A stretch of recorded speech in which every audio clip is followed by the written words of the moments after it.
हाय everyone, ये F S S A I live mock test 2 का complete solution है। इसके अंदर हम लोग सारे क्वेश्चंस कवर करेंगे। Live mock test 2 completely F S S A I exam 2021-2022 के अकॉर्डिंग है और यहाँ पे ज़ीरो एरर है। आपको एक भी क्वेश्चन ऐसा नहीं मिलेगा जिसके अंदर एरर है। यहाँ पे सारे क्वेश्चन बिल्कुल रिलेवेंट है एग्ज़ाम पॉइंट ऑफ व्यू से और बेस्ट है। अगर आप जानना चाहते हैं कि किस तरीके के क्वेश्चंस आपके पेपर में पूछा जाएगा, ये कम्प्लीटली जो है जिस तरह से आपका पेपर होगा, जिस टाइप के क्वेश्चंस पूछे जाएंगे, आपको इस मॉक टेस्ट के थ्रू पता चल जाएगा। Now F S S A I live mock test 2 में सबसे पहले जनरल इंटेलिजेंसी एंड रीजनिंग के 20 क्वेश्चंस हैं, फिर जनरल अवेयरनेस के 20 क्वेश्चंस हैं, क्वांटिटेटिव एप्टीट्यूड के 20 क्वेश्चंस हैं, इंग्लिश के 10 क्वेश्चन, लिटरेसी के कंप्यूटर लिटरेसी के 25 क्वेश्चन और F S S A I rule function and initiative के 25 क्वेश्चन हैं। आपको अगर इस वीडियो में कोई भी पर्टिकुलर सेक्शन देखना है तो उसकी लिंक आपको डिस्क्रिप्शन में और कमेंट सेक्शन में मिल जाएगी। आप डायरेक्टली उस लिंक को क्लिक करके कोई भी पर्टिकुलर सेक्शन, जैसे कि जो कुछ बच्चे हैं जो सिर्फ कंप्यूटर लिटरेसी और F S S A I rule function and initiative के क्वेश्चंस जानना चाहते हैं कि किस तरीके के क्वेश्चंस आते हैं, तो आप उस लिंक पे क्लिक करिए और आप डायरेक्टली जो है वीडियो के उस पार्ट पे पहुंच जाइएगा जहां पे आपको कंप्यूटर लिटरेसी और F S S A I rule function and initiative के क्वेश्चंस मिलेंगे। कुछ बच्चों के लिए जैसे क्वांट का जो क्वेश्चंस होता है वो थोड़ा कॉम्प्लिकेटेड लगता है और उन्हें चाहिए कि वो कैसे जल्दी सॉल्व करते हैं क्वांट के क्वेश्चंस को, वो देखना चाहते हैं, तो आपको क्वांट का लिंक गिवन होगा, आप उस पर क्लिक करिएगा तो आपको सिर्फ क्वांट वाला जो सेक्शन है वीडियो का, वहां पे आप जो है डायरेक्टली रीडायरेक्ट हो जाइएगा। ठीक है, स्टार्ट करते हैं इसे। सबसे पहला जो है जनरल इंटेलिजेंसी एंड रीजनिंग है। पहला क्वेश्चन है four number pairs have been given. 4 नंबरों का हमें पेयर्स गिवन है, out of which 3 are alike in some pattern and 1 is different. जो डिफरेंट है वो हमें फाइंड करना है। नाउ पहला है 12:9, दूसरा है 36:3, तीसरा जो है 11:10 और जो चौथा है वो है मेरा 2:54। नाउ इसे ये बहुत इजी क्वेश्चन था। यहाँ पे 12 9 कितना होता है 108, 36 3 कितना होता है 108, 11 10 कितना होता है 110 और 2 इंटू 54 कितना होगा 108। तो ऑब्वियस है जो ऑप्शन 3 है वो राइट आंसर होगा, जो बाकी सबसे डिफरेंट है। क्वेश्चन नंबर 2 अगेन बहुत इजी था। Oasis and dessert. ओआसिस जो है डिजर्ट के बीच का एक ऐसा प्लेस होता है जहां पे आपको डिजर्ट नहीं दिखेगा, जहां पे आपको हरा भरा जो है एक एनवायरनमेंट मिलेगा, पेड़ पौधे मिलेंगे, तो वो ओआसिस कहलाता है डिजर्ट वाले एरियाज में। आइलैंड जो है वो हमें ओशियन के बीच में या सी के बीच में जो है हमें एक लैंड एरिया दिखता है, उसे हम लोग आइलैंड कहते हैं। तो सी या लैंड एरिया जो है ये मेरा राइट आंसर होगा क्वेश्चन नंबर 2 का। क्वेश्चन नंबर 3 हमें कह रहा है कि in a certain language if amity is written as like this, how will CGL will be written in that language. हमें बिल्कुल सिंपल है, यहाँ पे एक कोडिंग का क्वेश्चन गिवन है। जिस तरीके से एमिटी को लिखा जा रहा है, तो एमिटी में ए जो अल्फ़ाबेट है उसका जो न्यूमेरिकल वैल्यू है वो होता है 1, एम का 13 होता है, आई का 9 होता है, टी का 20 होता है और वाई का 25 होता है। नाउ 1 है, हमें यहाँ पे 1 दिख रहा है, 13 है, हमें 13 का यहाँ पे स्क्वायर दिख रहा है 169, 9 का स्क्वायर 81 होता है 81 हमें दिख रहा है, 20 का स्क्वायर हमें 400 दिख रहा है यहाँ पे और 25 का स्क्वायर 625 दिख रहा है। तो ऑब्वियस है कि इनका जो न्यूमेरिकल वैल्यू होगा उसका स्क्वायर हमें गिवन है। तो C जो है, C की वैल्यू होती है 3, G की वैल्यू होती है 7, L की वैल्यू होती है 12। नाउ 3 का स्क्वायर करेंगे तो मेरा 9 होगा, तो 9 से स्टार्ट होगा, तो ये दोनों ऑप्शंस गलत हो जाएंगे और लास्ट में मुझे 144 दिखेगा, तो 144 दोनों में है। नाउ सेकंड में 7 का जो स्क्वायर करने पे हमें 49 मिलता है, जो कि यहाँ पे गिवन है, इसीलिए ये जो ऑप्शन C है वो मेरा सही आंसर होगा। नेक्स्ट क्वेश्चन है select the number that can be replace the question mark in the following series. हमें एक सीरीज दी गई है और हमसे पूछा गया है कि इसमें जो क्वेश्चन मार्क है वहां पे क्या होगा। नाउ 7 है, 10 है, 15 है, 22 है। हमें डिफरेंस सबसे पहले निकाल लेते हैं। तो यहाँ पे आप देखो 3 का डिफरेंस है, फिर यहाँ पे 5 का डिफरेंस है, फिर यहाँ पे 7 5 12 7 का डिफरेंस है। नाउ 3 देन 5 देन 7, 7 के बाद क्या आएगा 9 आएगा। यहाँ पे क्या है 2 का डिफरेंस लिया जा रहा है। तो इन नाउ 22 के बाद अगर हम लोग 9 ऐड करेंगे तो हमें 9 2 11 31 मिलेगा। 31 ऑप्शन में है, तो ये मेरा राइट आंसर होगा।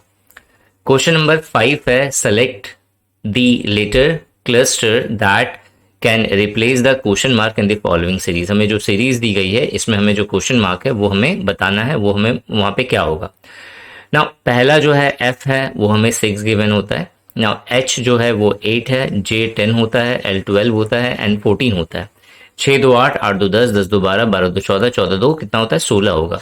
तो 16 यानी पी होगा, यानी ये दोनों गलत हो गया ना। उसके बाद जो सेकंड है वो है मेरा आई 9 है, फिर एल 12 होता है, फिर ओ 15 होता है, फिर आर 18 होता है, यू जो है वो मेरा 21 होता है ना। 9 3 12, 12 3 15, 15 3 18, 18 3 21 होगा, और 21 में अगर हम लोग फिर से 3 ऐड करेंगे तो मेरे को 24 यहाँ पे 24 मिलेगा। तो मेरा x 24 होता है, यानी कि जो फर्स्ट ऑप्शन है वो मेरा राइट आंसर होगा। ठीक है। क्वेश्चन नंबर 6 की बात करें। क्वेश्चन नंबर 6 है यहाँ पे, विच of the given option would be a logical sequence of the following word. हमें जो ऑप्शन गिवन है इसमें से जो लॉजिकल होगा हमें वो फाइंड करना है। तो पहला है राजस्थान, फिर जयपुर, फिर वर्ल्ड, फिर इंडिया, फिर एशिया, फिर मेहरगढ़ फोर्ट। ये हमें गिवन है ना।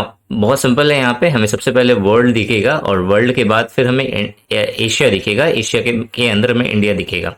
तो यानी 3 से स्टार्ट होना चाहिए, 3 से सिर्फ एक ही स्टार्ट है, यानी कि ये मेरा राइट ऑप्शन होगा। ठीक है। नेक्स्ट क्वेश्चन देखते हैं हम लोग। नाउ क्वेश्चन नंबर 7 है, how many triangles are there in the given figure. जो हमें फिगर गिवन है इसके अंदर जो नंबर ऑफ ट्राइंगल है हमें वो फाइंड करना है। तो इस तरह के क्वेश्चंस को डील करने के लिए मैंने बताया सबसे पहले हम लोग क्या करेंगे, जितने भी सेक्शन यहाँ पे डिवाइडेड है इसे हम लोग नंबरिंग कर लेते हैं। तो ये 1, ये 2, ये 3, ये 4, ये 5, ये 6, ये 7, ये 8, ये 9, 10, 11, ये 12, देन 13, देन 14, देन 15, देन 16, ये टोटल 16 हो गए।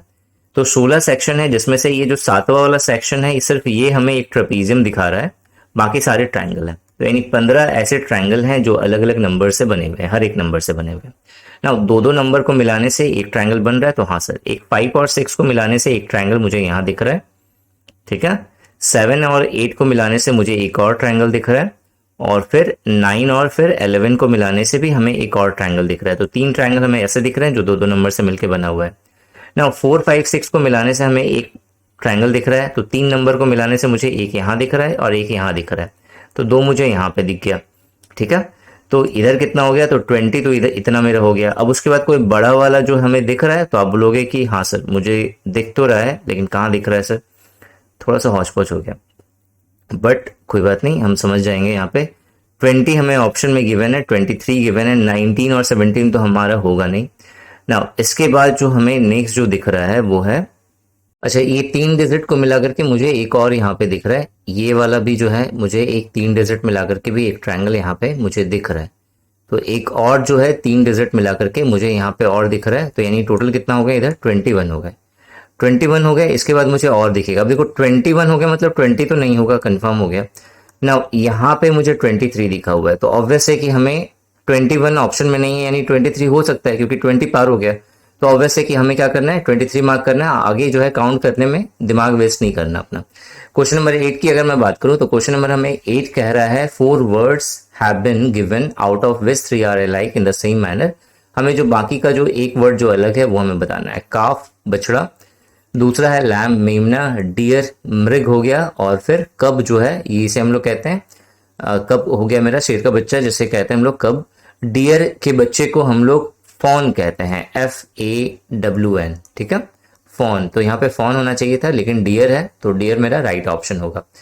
नेक्स्ट क्वेश्चन है, हमें क्वेश्चन मार्क की जगह पे बताना है क्या इसका सही आंसर होगा। T यानी कि 20, मैं इसका जो न्यूमेरिकल वैल्यू है वो ले रहा हूँ। O जो होता है वो 15 होता है, L 12 होता है, G 7 होता है। नेक्स्ट वाला हमें फाइंड करके बताना है ना। यहाँ पे -5 हो गया, यहाँ पे देखे तो -3 हो गया, फिर यहाँ पे है मेरा -5 है, तो यहाँ पे क्या आ जाएगा -3। एक सीरीज जो चल रहा है यहाँ पे -5 -3 ना। -3 करेंगे तो यहाँ पे क्या दिखेगा, 4 का मतलब क्या होता है सर, D। तो D मेरा राइट आंसर हो गया। क्वेश्चन नंबर 10 की बात करें, तो क्वेश्चन नंबर 10 में अगेन हमें ये दोनों जिस तरीके से रिलेट है, हमें बताना है कि ये दोनों किस तरीके से रिलेट होगा। तो ना 161 है और मेरा दूसरा है 184, ये आपस में कैसे रिलेट कर रहे हैं। तो यहाँ पे अगर देखा जाए तो देखो यहाँ पे 161 और 184 ये दोनों नंबर जो है मेरा सात तिया 21 होता है, 3 दूना 6 होता है, सॉरी 7 दूना 14 होता है, 7 तिया 21 और 7 दूना 14 यानी 216, यानी 23 से जो है ये कट जाएगा। सो 23 से दोनों डिविजिबल हैं, तो 23 7 ज़ा जो है 161 होगा, 23 8 ज़ा जो है वो मेरा 184, 7:8 का रेशियो में है। नाउ 91 है और दूसरा नंबर हमें देखना है क्या होगा, तो मुझे पहले चेक करना पड़ेगा ये 7 अगर यहाँ पे बचे तो किससे डिविजिबल होगा, तो 7 एकम 7, 7 तिया 21, 13 से डिविजिबल हो रहा है, तो 13 7 91 होगा, 13 8 104 होना चाहिए, 104 ऑप्शन में है तो हाँ है, तो ये इसका राइट आंसर होगा। क्वेश्चन नंबर 11 जो है वो हमें एक जो वर्ड दिए हुए हैं ये आपस में कनेक्टेड है, कोडिंग के जैसा है, और मुझे तनु जो है इसका मुझे बताना है कि कौन सा इसमें होगा। ना देखो इस क्वेश्चन को कैसे लिया गया है, RAM है और दूसरा है PDDU। ना R जो होता है इसकी वैल्यू 18 होती है, U जो है वो मेरा 21 है, P यहाँ पे 16 है, M यहाँ पे 13 है, A यहाँ पे 1, A यहाँ पे 1, D यहाँ पे 4, D यहाँ पे 4, तो 18 है और फिर यहाँ पे 21 है, तो प्लस अगर मैं 3 कर दूं तो मुझे 21 मिल जाएगा। ठीक है, 13 से अगर मुझे 16 चाहिए तो मुझे क्या करना पड़ेगा, +3 करना पड़ेगा। A1 है से मुझे D चाहिए तो +3 करना पड़ेगा ना, A से अगर मुझे D चाहिए तो +3 करना पड़ेगा। तो चाहे आप ऐसे लो चाहे आप ऐसे लो ये सेम आएगा। ठीक है, हमें क्या करना पड़ेगा, हमें ऐसा ही पैटर्न इस वाले में भी खोजना पड़ेगा। तनु TANU मुझे गिवन है, T 20 है, A1 है, N 14 होता है, U 21 होता है ना। 21 में अगर मैं 3 ऐड करूंगा तो मुझे 24 दिखेगा। 24 का मतलब कितना हो गया, X, तो यहाँ पे मुझे X दिखना चाहिए, तो X वाला जो है ऊपर का 2 ऑप्शन है, तो ये 2 ऑप्शन क्या हो गया, गलत हो गया। ना नेक्स्ट जो है यहाँ पे T20 है, तो 20 में मैं अगर 3 ऐड कर दूंगा तो मुझे 23 दिखेगा, यानी W, दोनों में सेम है यहाँ पे। ना नेक्स्ट जो है यहाँ पे A1 है, 1 में अगर मैं 3 ऐड करूंगा तो मुझे 4 दिखना चाहिए, तो D आएगा यहाँ पे। तो D मुझे या तो अगर पहला वाला पैटर्न मतलब ऐसे ऐसे अगर मिलता है तो D मुझे यहाँ पे दिखता, नहीं तो D मुझे ऐसे दिखता। तो D मुझे इसमें यहाँ पे नहीं दिख रहा है, यहाँ पे P दिख रहा है, और यहाँ पे मुझे D दिख रहा है ऐसे वाले में, ऐसे। ठीक है, मतलब D यहाँ पे दिख रहा है, तो यानी ऑब्वियस है कि ऐसा वाला पैटर्न फॉलो कर रहा है। यहाँ पे A1 है तो यहाँ पे इधर D आ जाएगा, एंड 14 है तो यहाँ पे 17 Q आएगा, तो यहाँ पे जो ऑप्शन जो सेकंड है वो मेरा राइट आंसर हो गया।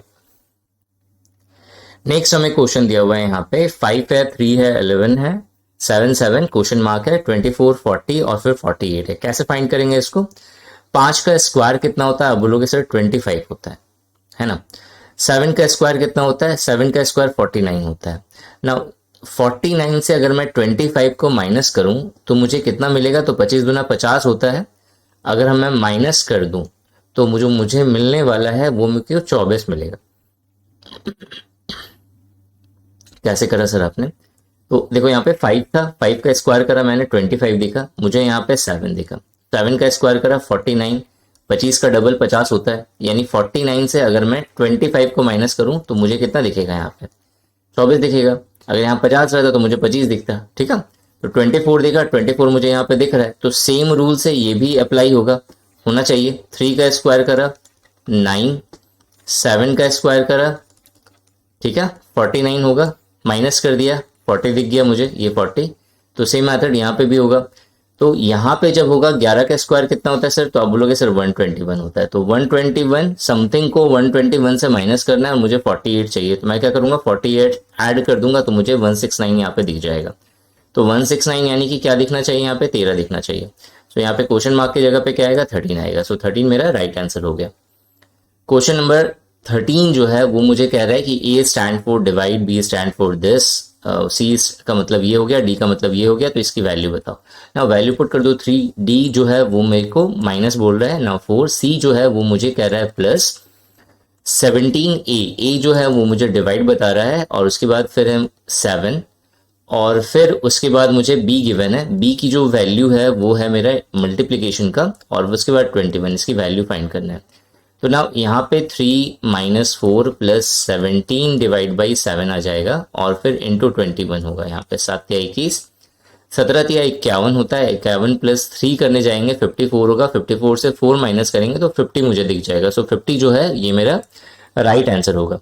नेक्स्ट क्वेश्चन की बात करें तो मुझे यहाँ पे क्या क्या दिया हुआ है, वीट दिया हुआ है, क्यूमिन दिया हुआ है और राइस दिया हुआ है। क्यूमिन का मतलब होता है जीरा, ठीक है, तो वीट गेहूं हो गया, जीरा हो गया और राइस चावल हो गया, तीनों अलग अलग चीजें हैं। तो तीनों अलग अलग चीजें हैं, तो अलग अलग हमें ये वाला ऑप्शन दिख रहा है, तो ये ऑप्शन इसका राइट आंसर होगा। क्वेश्चन नंबर 15 हमें क्यूब एंड डाइस का क्वेश्चन है। ये आपको रीजनिंग टॉपिक में मैंने अच्छे से बताया हुआ है किस तरीके से इस तरह के क्वेश्चन को सॉल्व करता है। हमें देखना है इसमें कितने सारे वर्ड कॉमन मिल रहे हैं। तो यहाँ पे गौ और फिर गौ ये हमें कॉमन मिल रहा है। तो हमें क्या करेंगे, जब भी सिंगल वर्ड अगर मिलता है तो हम क्या करते हैं, एंटी क्लॉक सॉरी क्लॉक, बार बार मैं एंटी क्लॉक वाइज बोलता हूँ, पिछले वाले में मैंने यही कहा था। क्लॉक वाइज हम क्या करेंगे, इसे रोटेट करते हैं। मतलब गौ के अगर मैं घड़ी क्लॉक वाइज मतलब घड़ी ऐसे घूमती है, ठीक है, इस तरह से चलती है। तो गौ के बाद अगर ऐसे अगर मैं घड़ी को घुमाऊं तो गौ के बाद नेक्स्ट जो वर्ड मुझे मिलेगा वो मुझे घौ मिलेगा, और घौ के बाद जो नेक्स्ट वर्ड मिलेगा वो मुझे कौ मिलेगा। इसमें जो है गौ के बाद अगर मेरी घड़ी ऐसे घूमेगी तो मुझे पौ दिखेगा यहाँ पे, और यहाँ पे क्या दिखेगा, मौ दिखेगा। तो यानी घौ का जो अपोजिट होगा वो मेरा होगा पौ, और को का कौ क्या बोलते हैं जैसे इनमें क का अपोजिट होगा वो होगा मेरा म। तो यहाँ पे find the opposite of what, यहाँ पे म का अपोजिट बोला है, म का अपोजिट जो है वो है मेरा क। तो क जो है वो मेरा राइट आंसर होगा, यानी कि ऑप्शन 2 सेकंड। क्वेश्चन नंबर 16 है, यहाँ पे स्टेटमेंट कंक्लूजन का क्वेश्चन है। हमें स्टेटमेंट गिवन है सम चिंपैंजी आर टाइगर। कुछ चिंपैंजी जो है, कुछ चिंपैंजी वो टाइगर है, कुछ चिंपैंजी क्या है, टाइगर है ना। ऑल टाइगर, जितने भी टाइगर है वो सारे टाइगर एलिफेंट हैं, तो ऑल टाइगर आर एलिफेंट, ठीक है। कंक्लूजन क्या है, सम एलिफेंट्स आर टाइगर, सही है। सम एलिफेंट्स आर चिंपैंजी, वो भी सही है। तो ऑप्शन 1 और ऑप्शन 2 दोनों सही है। तो यहाँ पे बोथ जो है कंक्लूजन 1 एंड 2 फॉलो, ये वाला आंसर होगा। क्वेश्चन नंबर 17 है, Sita introduce a lady to Gita. Sita ने जो है गीता को इंट्रोड्यूस किया एक लेडी से। सो सीता है और फिर एक और लेडी है, और इस लेडी को लेडी जो है वो इंट्रोड्यूस हो रही है किसके सामने, गीता के सामने। नाउ सीता कह रही है सी इज द मदर, ये जो है वो माँ है, of my mother's son's son. मतलब सीता की जो माँ होंगी, ठीक है, she is the mother of my mother's son, तो इनकी माँ का जो बेटा होगा, तो इसका बेटा हो गया, बेटा का सन, तो इसका फिर जो सन होगा, इसका जो सन होगा, तो ये इसका सन हो गया, तो उसकी माँ है, तो इसकी माँ हो गई, इसकी माँ हो गई, यानी इस बेटे का क्या हो गई, वाइफ हो गई है। तो ये जो लेडी हो गया वो क्या हो गया, इसकी वाइफ हो गई। तो क्वेश्चन है यहाँ पे, how is lady related to Sita. तो ना ये जो लेडी है वो सीता से कैसे रिलेटेड है, तो ये सिस्टर इन लॉ हो गई इसकी, सीता की। तो सीता की सिस्टर इन लॉ, तो सिस्टर इन लॉ इसका राइट आंसर होगा। नाउ नेक्स्ट क्वेश्चन है क्वेश्चन नंबर 18 कि हमें पेपर एंड फोल्डिंग से क्वेश्चन दिया हुआ है। तो ऑब्वियस है कि लास्ट जो है इसने ऐसे फोल्ड करा है, तो वापस जब इसे ओपन करेंगे तो एक डॉट यहाँ पे आएगा, फिर इसे डबल ऐसे जब हम लोग खोलेंगे तो 2 डॉट यहाँ पे आएगा। तो 4, बहुत सिंपल सा क्वेश्चन ये। तो 4 जो डॉट वाले जो ऑप्शन है, ऑप्शन बी, ये इसका राइट आंसर होगा। नाउ क्वेश्चन इसका मिरर इमेज बताओ। When the mirror is placed on the right side, तो जब राइट साइड में जब हम लोग यहाँ पे रखेंगे तो जो इसका इमेज बनेगा वो ऐसे बनेगा। तो ऐसे वाला जो है मुझे ऑप्शन 4 दिख रहा है, तो ऑप्शन 4 जो है वो राइट आंसर होगा। नाउ क्वेश्चन है कि ये वाला जो फिगर है, ये वाला फिगर किस में एम्बेडेड है ये बताना है। रोटेशन इज नॉट अलाउड, मतलब घुमा नहीं रहा है।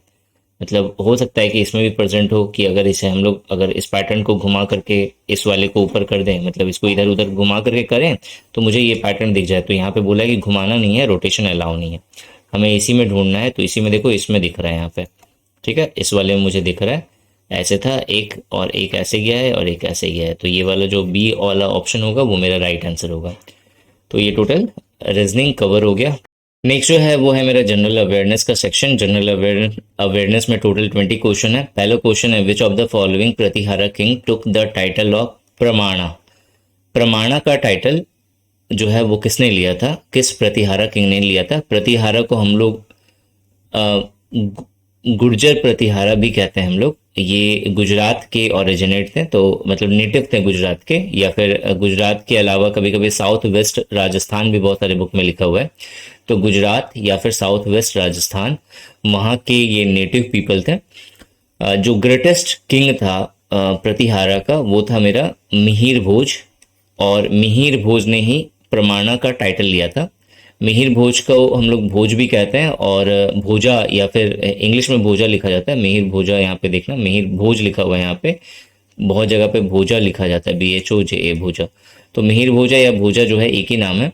और इसने दो टाइटल ली हुई थी एक्चुअली। एक तो है मेरा प्रमाणक का, दूसरा जो था वो है मेरा अधिवरह, ADIVARAH। अधिवरह का भी टाइटल जो है उसने मिहिर भोज ने ही लिया हुआ है। तो ये कुछ इंपॉर्टेंट पॉइंट है इसका, मिहिर भोज का, वो ध्यान में रखना। नेक्स्ट जो क्वेश्चन है वो है घटोत्कच जो है वो किस डायनेस्टी से बिलोंग करते हैं। So Ghatotkacha was the king of which dynasty. जो इसका जो राइट आंसर है वो है मेरा गुप्ता डायनेस्टी। ये श्रीगुप्त के संत हैं, ये ध्यान रखिएगा। जो सेकंड गुप्ता डायनेस्टी का जो रूलर था वो था घटोत्कच, और श्रीगुप्त के संत हैं। Srigupta is the founder of Gupta dynasty. Next जो है Amir Khusro was the disciple of. बहुत इंपॉर्टेंट क्वेश्चन है, और अमीर खुसरो तो बहुत फेमस भी है। अमीर खुसरो को हम लोग फादर ऑफ कवाली भी कहते हैं, ये भी याद रखना। जो अमीर खुसरो जो है वो किसका डिसिपल था, किसका शिष्य था। तो निजामुद्दीन औलिया का जो है ये शिष्य था। अमीर खुसरो पे मूवी भी बनी हुई है, अलाउद्दीन खिलजी वाले में भी आपको ये दिख जाएगा। सो अलाउद्दीन खिलजी का कोर्ट पोएट था ये, और इसने जो है तुगलक नामा और तारीख ए फिरोज शाही, ये दो इंपॉर्टेंट बुक लिखी है, ये भी बहुत इंपॉर्टेंट है। नाउ क्वेश्चन नंबर 24 की बात करें तो बैटल ऑफ सराई घाट जो है वो मुगल और किसके बीच में हुआ था। तो मुगल और अहोम जो राजा थे उनके बीच में हुआ था। कब हुआ था? 1671 में हुआ था। सराई घाट जो है वो एक प्लेस है असम के अंदर, जिसे प्रेजेंट में गुवाहाटी कहते हैं। ठीक है। क्वेश्चन नंबर 25 की बात करें तो क्वेश्चन है यहाँ पे, what was the capital of Maharaja Ranjit Singh kingdom. So Maharaja Ranjit Singh का जो किंगडम था वो कौन था? बहुत इजी क्वेश्चन है, लाहौर इसका राइट आंसर होगा। महाराजा रंजीत सिंह ने ट्रीटी ऑफ लाहौर साइन करी थी, जो पंजाबी और जो है सिख, सॉरी पंजाबी नहीं कहेंगे, उस समय सिख थे, तो सिख और ब्रिटिशर्स के बीच में हुआ था। और जो है फर्स्ट एंग्लो सिख वॉर में जब रंजीत सिंह की हार हो गई थी, तब जाकर के उसने ट्रीटी ऑफ लाहौर साइन करा था। रंजीत सिंह को हम लोग शेरे पंजाब भी कहते हैं। हरमिंदर साहब जो गुरुद्वारा है उनका जो गोल्डन ब्यूटिफिकेशन है, मतलब जो गोल्डन टेम्पल जिसे गोल्डन वाला जो लुक आता है, वो जो है रंजीत सिंह ने ही दिया था उन्हें। मतलब उस जो है गुरुद्वारा को, हरमिंदर साहब गुरुद्वारा को। क्वेश्चन नंबर 26 है वो है मेरा सिग्मो मेला, बहुत इंपॉर्टेंट है। और जो है ये जो सिग्मो मेला जो है वो गोवा का है। तो सिग्मो मेला जो है यहाँ पे क्वेश्चन है, celebrated in which of the following state. जो राइट आंसर है वो है मेरा गोवा। नाउ सिग्मो मेला क्यों इंपॉर्टेंट है? क्योंकि ये एक स्प्रिंग फेस्टिवल, जैसे बसंत ऋतु जो होता है उसका फेस्टिवल कहते हैं इसे, और ये एक हिंदू फेस्टिवल है, और होली जो है वो सिग्मो का पार्ट है। ठीक है। तो ये ध्यान रखना, जो सिग्मो जो है, हम लोग तो सिर्फ होली ही जानते हैं, लेकिन जो गोवा के लोग हैं वो जो सिग्मो जो मेला होता है, सिग्मो जो फेस्टिवल होगा, उसी का एक पार्ट होता है होली। ठीक है। तो ये ध्यान रखना जो है। नेक्स्ट क्वेश्चन हम लोग आते हैं, क्वेश्चन नंबर 27। क्वेश्चन नंबर 27 कह रहा है कि बुक्का पटना चिकारा वन्य जीव जो है वो जो है कहाँ पे सिचुएटेड है, किस स्टेट में है। तो बुक्का पटना चिंकारा जो है ये अभी न्यूज में था, और जो राइट आंसर है वो है मेरा कर्नाटका। क्वेश्चन नंबर 28 है, out of the 22 parts of Indian constitution that originally existed during its formation, the only part which has been deleted is. तो क्वेश्चन ये कह रहा है कि जो टोटल 22 पार्ट थे उसमें से एक पार्ट जो है डिलीट कर दिया गया है, वो कौन सा पार्ट है? तो पार्ट 7 को डिलीट कर दिया गया है। पार्ट 7 राइट आंसर है। पार्ट 7 जो है वो जो है पार्ट बी के अंदर जितने सारे स्पेशल स्टेट्स थे उनसे डील करता था, तो इससे जो है हटा दिया गया है। जो 7th अमेंडमेंट एक्ट 1956 के द्वारा जो है इसे हटाया गया है, ये भी ध्यान रखना है आपको। अब उस समय की बात हुई है, प्रेजेंट टाइम में जो कॉन्स्टिट्यूशन बना था उसमें टोटल 22 पार्ट्स थे। कितने आर्टिकल्स थे? तो 395 आर्टिकल्स थे, ये भी कभी कभी पूछ लेता है। और इसके अलावा जो है अगर आपसे शेड्यूल बोला जाए तो 8 शेड्यूल जो है स्टार्टिंग में थे। अभी का अगर मैं प्रेजेंट सिचुएशन की बात करूं तो एट प्रेजेंट टोटल जो है 448 आर्टिकल्स हैं इंडियन कॉन्स्टिट्यूशन में, टोटल 25 पार्ट्स हैं, और शेड्यूल की बात करें तो टोटल 12 शेड्यूल हैं अभी। क्वेश्चन नंबर 29 की बात करें, in the appointment of which of the following officials the president has no say, मतलब प्रेसिडेंट का कोई अधिकार नहीं होता है इसके अपॉइंटमेंट में। तो पहला ऑप्शन है जजेस ऑफ सुप्रीम कोर्ट, ये प्रेसिडेंट करता है। दूसरा जजेस ऑफ हाई कोर्ट, ये भी प्रेसिडेंट जो है अपॉइंट करता है, उसकी सहमति से होता है। जजेज of district and session court ये नहीं करता है, और अटॉर्नी जनरल ऑफ इंडिया ये करता है। तो इसका जो राइट आंसर होगा वो होगा मेरा जजेस of district and session court, मतलब जो जिला में या फिर जो सब ऑर्डिनेट कोर्ट्स होते हैं उनके जजेस की नियुक्ति जो है वो प्रेसिडेंट की सहमति से नहीं होती है। ना जब प्रेसिडेंट ऑफ इंडिया की बात हुई तो किसका किसका प्रेसिडेंट जो है अपॉइंटमेंट कर सकता है, तो सबसे पहले है CGI, chief justice of India, इसका अपॉइंटमेंट प्रेसिडेंट करता है। और जितने भी अदर जजेस हैं सुप्रीम कोर्ट के अंदर और हाई कोर्ट के अंदर, उनका भी अपॉइंटमेंट जो है प्रेसिडेंट की सहमति से ही होता है। इसके अलावा जो नेशनल कैपिटल है दिल्ली, इसका CM भी अपॉइंट करने का जो पावर है वो प्रेसिडेंट के पास है, वो कर सकता है। अटॉर्नी जनरल ऑफ इंडिया जो है वो भी प्रेसिडेंट ही अपॉइंट करता है। कैग जो है controller and auditor general of India, इसका भी अपॉइंटमेंट जो है वो प्रेसिडेंट कर सकता है। इलेक्शन कमीशन के जो चीफ होते हैं और जो अदर इलेक्शन कमीशन है, इन सभी का जो अपॉइंटमेंट होगा वो भी कौन करेगा, प्रेसिडेंट ऑफ इंडिया ही करेगा। इसके अलावा जो है UPSC का जो चेयरमैन होता है, इसका भी अपॉइंटमेंट, या ऐसे जो बड़ी बड़ी पोस्ट हैं उनका जो अधिकारी होगा उसका अपॉइंटमेंट कौन करेगा, तो प्रेसिडेंट ऑफ इंडिया करेगा। नेक्स्ट क्वेश्चन की बात करें, नेक्स्ट क्वेश्चन है सेबी क्या है। तो बहुत पुराना क्वेश्चन है ये, और मुझे लगता है कि ये सभी बच्चों ने इसका राइट आंसर करा होगा। सेबी जो है वो एक नॉन स्टेचुअरी बॉडी है। सेबी जो है इसका फुल फॉर्म है the security and exchange board of India, और ये 1988 में ये स्टेब्लिश हुआ है। क्वेश्चन नंबर 31 की बात करें तो ऑपरेशन रेड रोज, ये न्यूज़ में था, पंजाब की न्यूज़ में। Operation red rose is an anti illicit liquor campaign being implemented in which state, तो पंजाब इसका राइट आंसर होगा। क्वेश्चन नंबर 32, जो 32 नंबर का क्वेश्चन है वो है मेरा, कुशाग्र रावत और Shrihari Nataraj are associated with which sport, ये दोनों जो है एक्वेटिक्स के जो है एथलीट हैं, खेलते हैं एक्वेटिक्स। एक्वेटिक्स जो है एक ऐसा स्पोर्ट्स है जो बेसिकली एक्वेटिक होता है। एक्वेटिक मतलब जलीय नेचर का होता है, पानी में खेला जाता है। तो अगर आप नेट पे सर्च करोगे एक्वेटिक्स होता क्या है, तो आपको यही बोलेगा कि जितने भी एक्वेटिक स्पोर्ट्स हैं जो कि ओलंपिक्स में या इंटरनेशनल लेवल पे खेले जाते हैं। एक्वेटिक स्पोर्ट का मतलब होता है जो एक्वेटिक का मतलब होता है पानी, ठीक है, जल से रिलेटेड हो गया। तो एक्वेटिक वाले जो स्पोर्ट्स होते हैं उसी को एक्वेटिक्स कहते हैं। क्या क्या आता है इसमें, स्विमिंग आएगा, डाइविंग आएगा, वाटर पोलो होगा, बोट रेसिंग होगा, तो ये सारी चीज़ें जो है एक्वेटिक्स के अंदर आती हैं। तो कुशाग्र रावत और श्रीहरि नटराजा जो है ये दोनों जो है मेरे एक्वेटिक्स के प्लेयर हैं। क्वेश्चन नंबर 33 की बात करें, क्वेश्चन नंबर 33 हमें कह रहा है कि which Indian state has topped in the public affairs index PAI 2021, 2021 का जो पब्लिक अफेयर इंडेक्स हुआ है तो उसमें कौन से स्टेट ने टॉप करा है।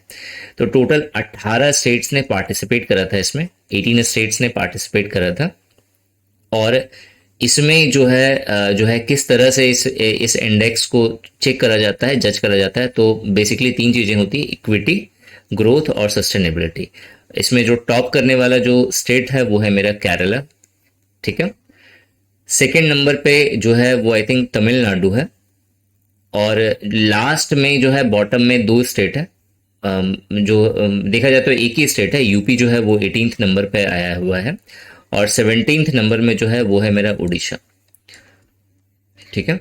तो ध्यान रखना, ये पूछ लेगा, स्टेट से रिलेटेड क्वेश्चन है, मतलब नेशनल इश्यूज जो है पूछा जा सकता है आपसे FSSAI एग्जाम में।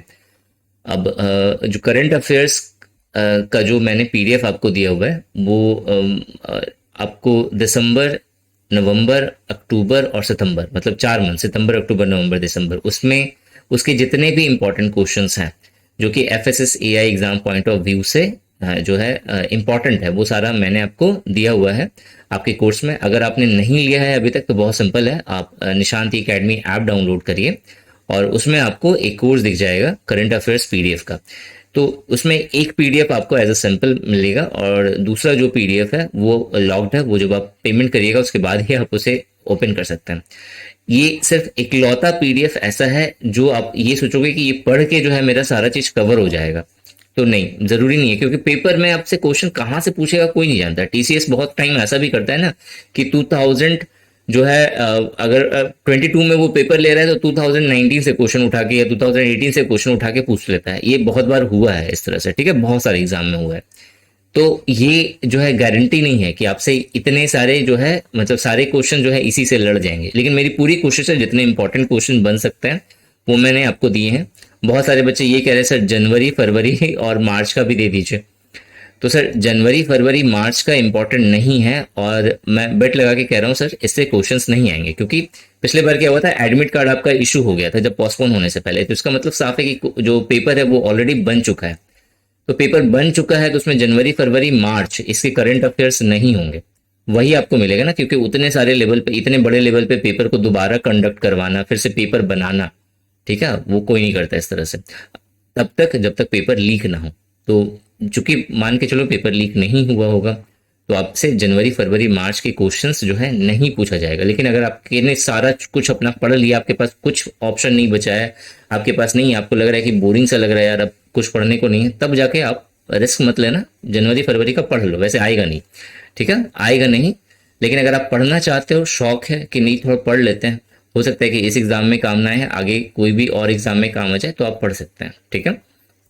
और जो कोर्स है करंट अफेयर्स का, उसमें आपको कुछ इंपॉर्टेंट टॉपिक्स जो बहुत ज़्यादा इंपॉर्टेंट है, जैसे रैंकिंग जो है बहुत ज़्यादा इंपॉर्टेंट है, तो उस पर भी आपको कुछ पीडीएफ्स मिलेंगी जिसमें कुछ बहुत ज़्यादा जो इंपॉर्टेंट रैंकिंग होगी या बहुत ज़्यादा इंपॉर्टेंट अवार्ड्स एंड ऑनर्स होंगी, मैं उसकी लिस्ट आपको दे दूंगा, वो जरूर रट लेना, वो बहुत काम की होंगी और श्योर शॉट है उससे क्वेश्चंस लड़ेंगे। तो इस तरह से कुछ पीडीएफ आपको आपके जो करंट अफेयर्स वाला जो कोर्स होगा उसमें आपको और ऐड होगा।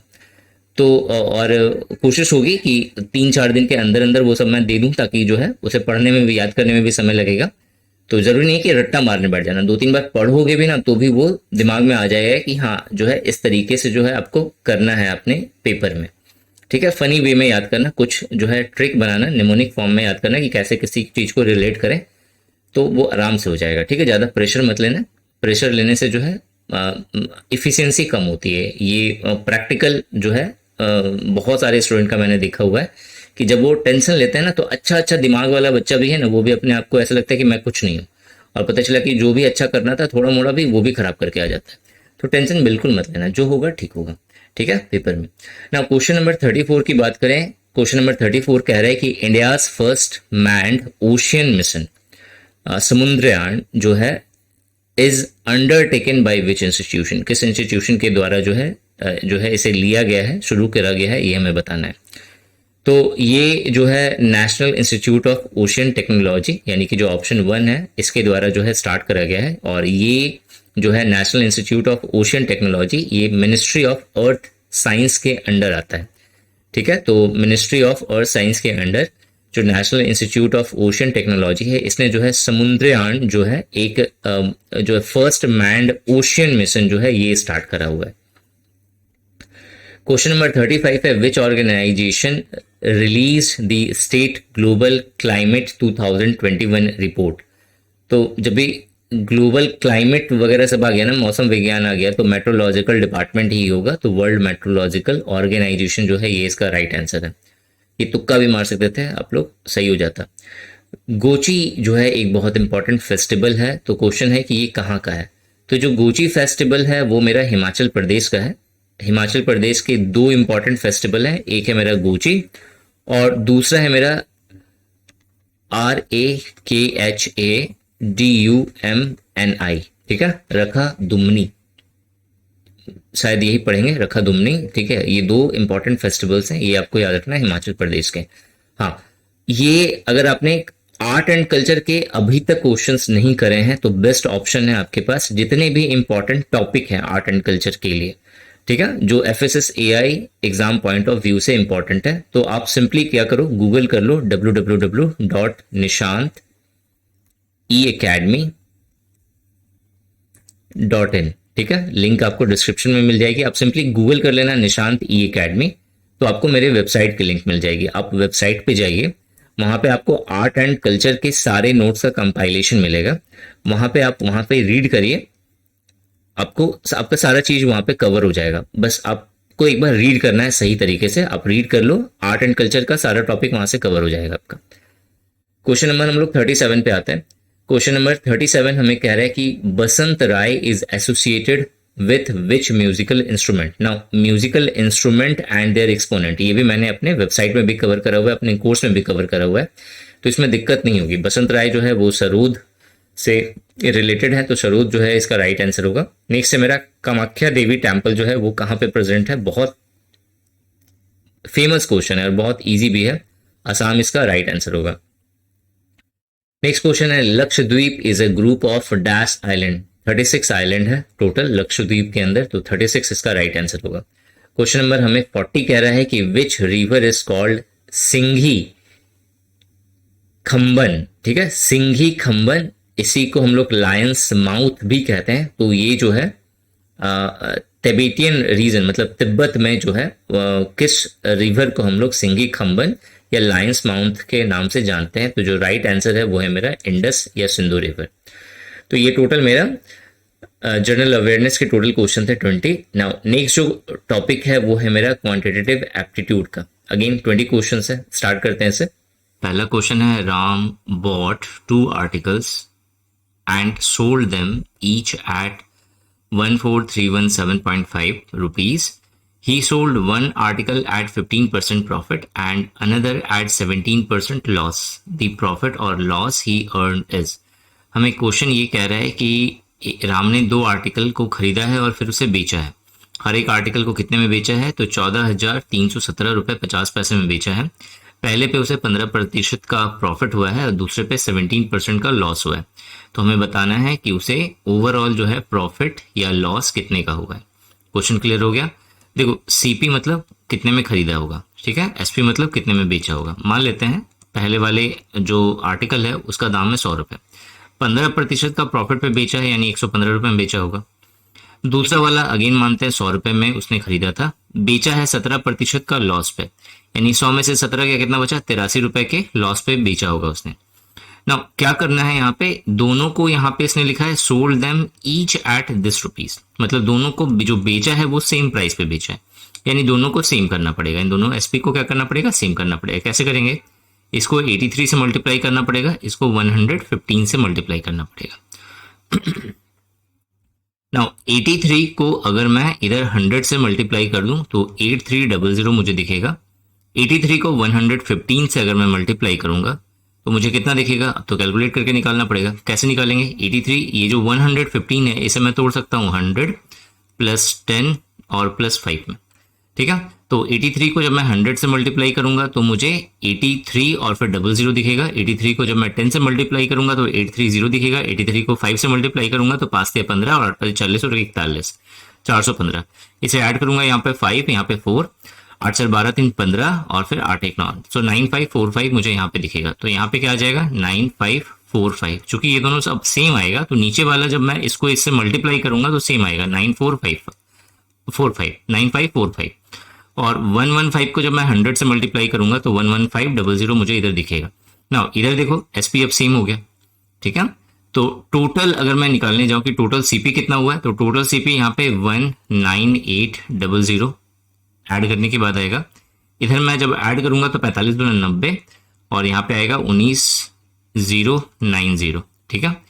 ये मेरा टोटल एसपी हो गया, ये मेरा टोटल सीपी होगा। एक को इसने इतने में बेचा है तो 2 को बेचेगा तो इंटू 2 करेंगे तो 5 × 10 और इसका डबल करना है, उसमें 1 ऐड कर देंगे।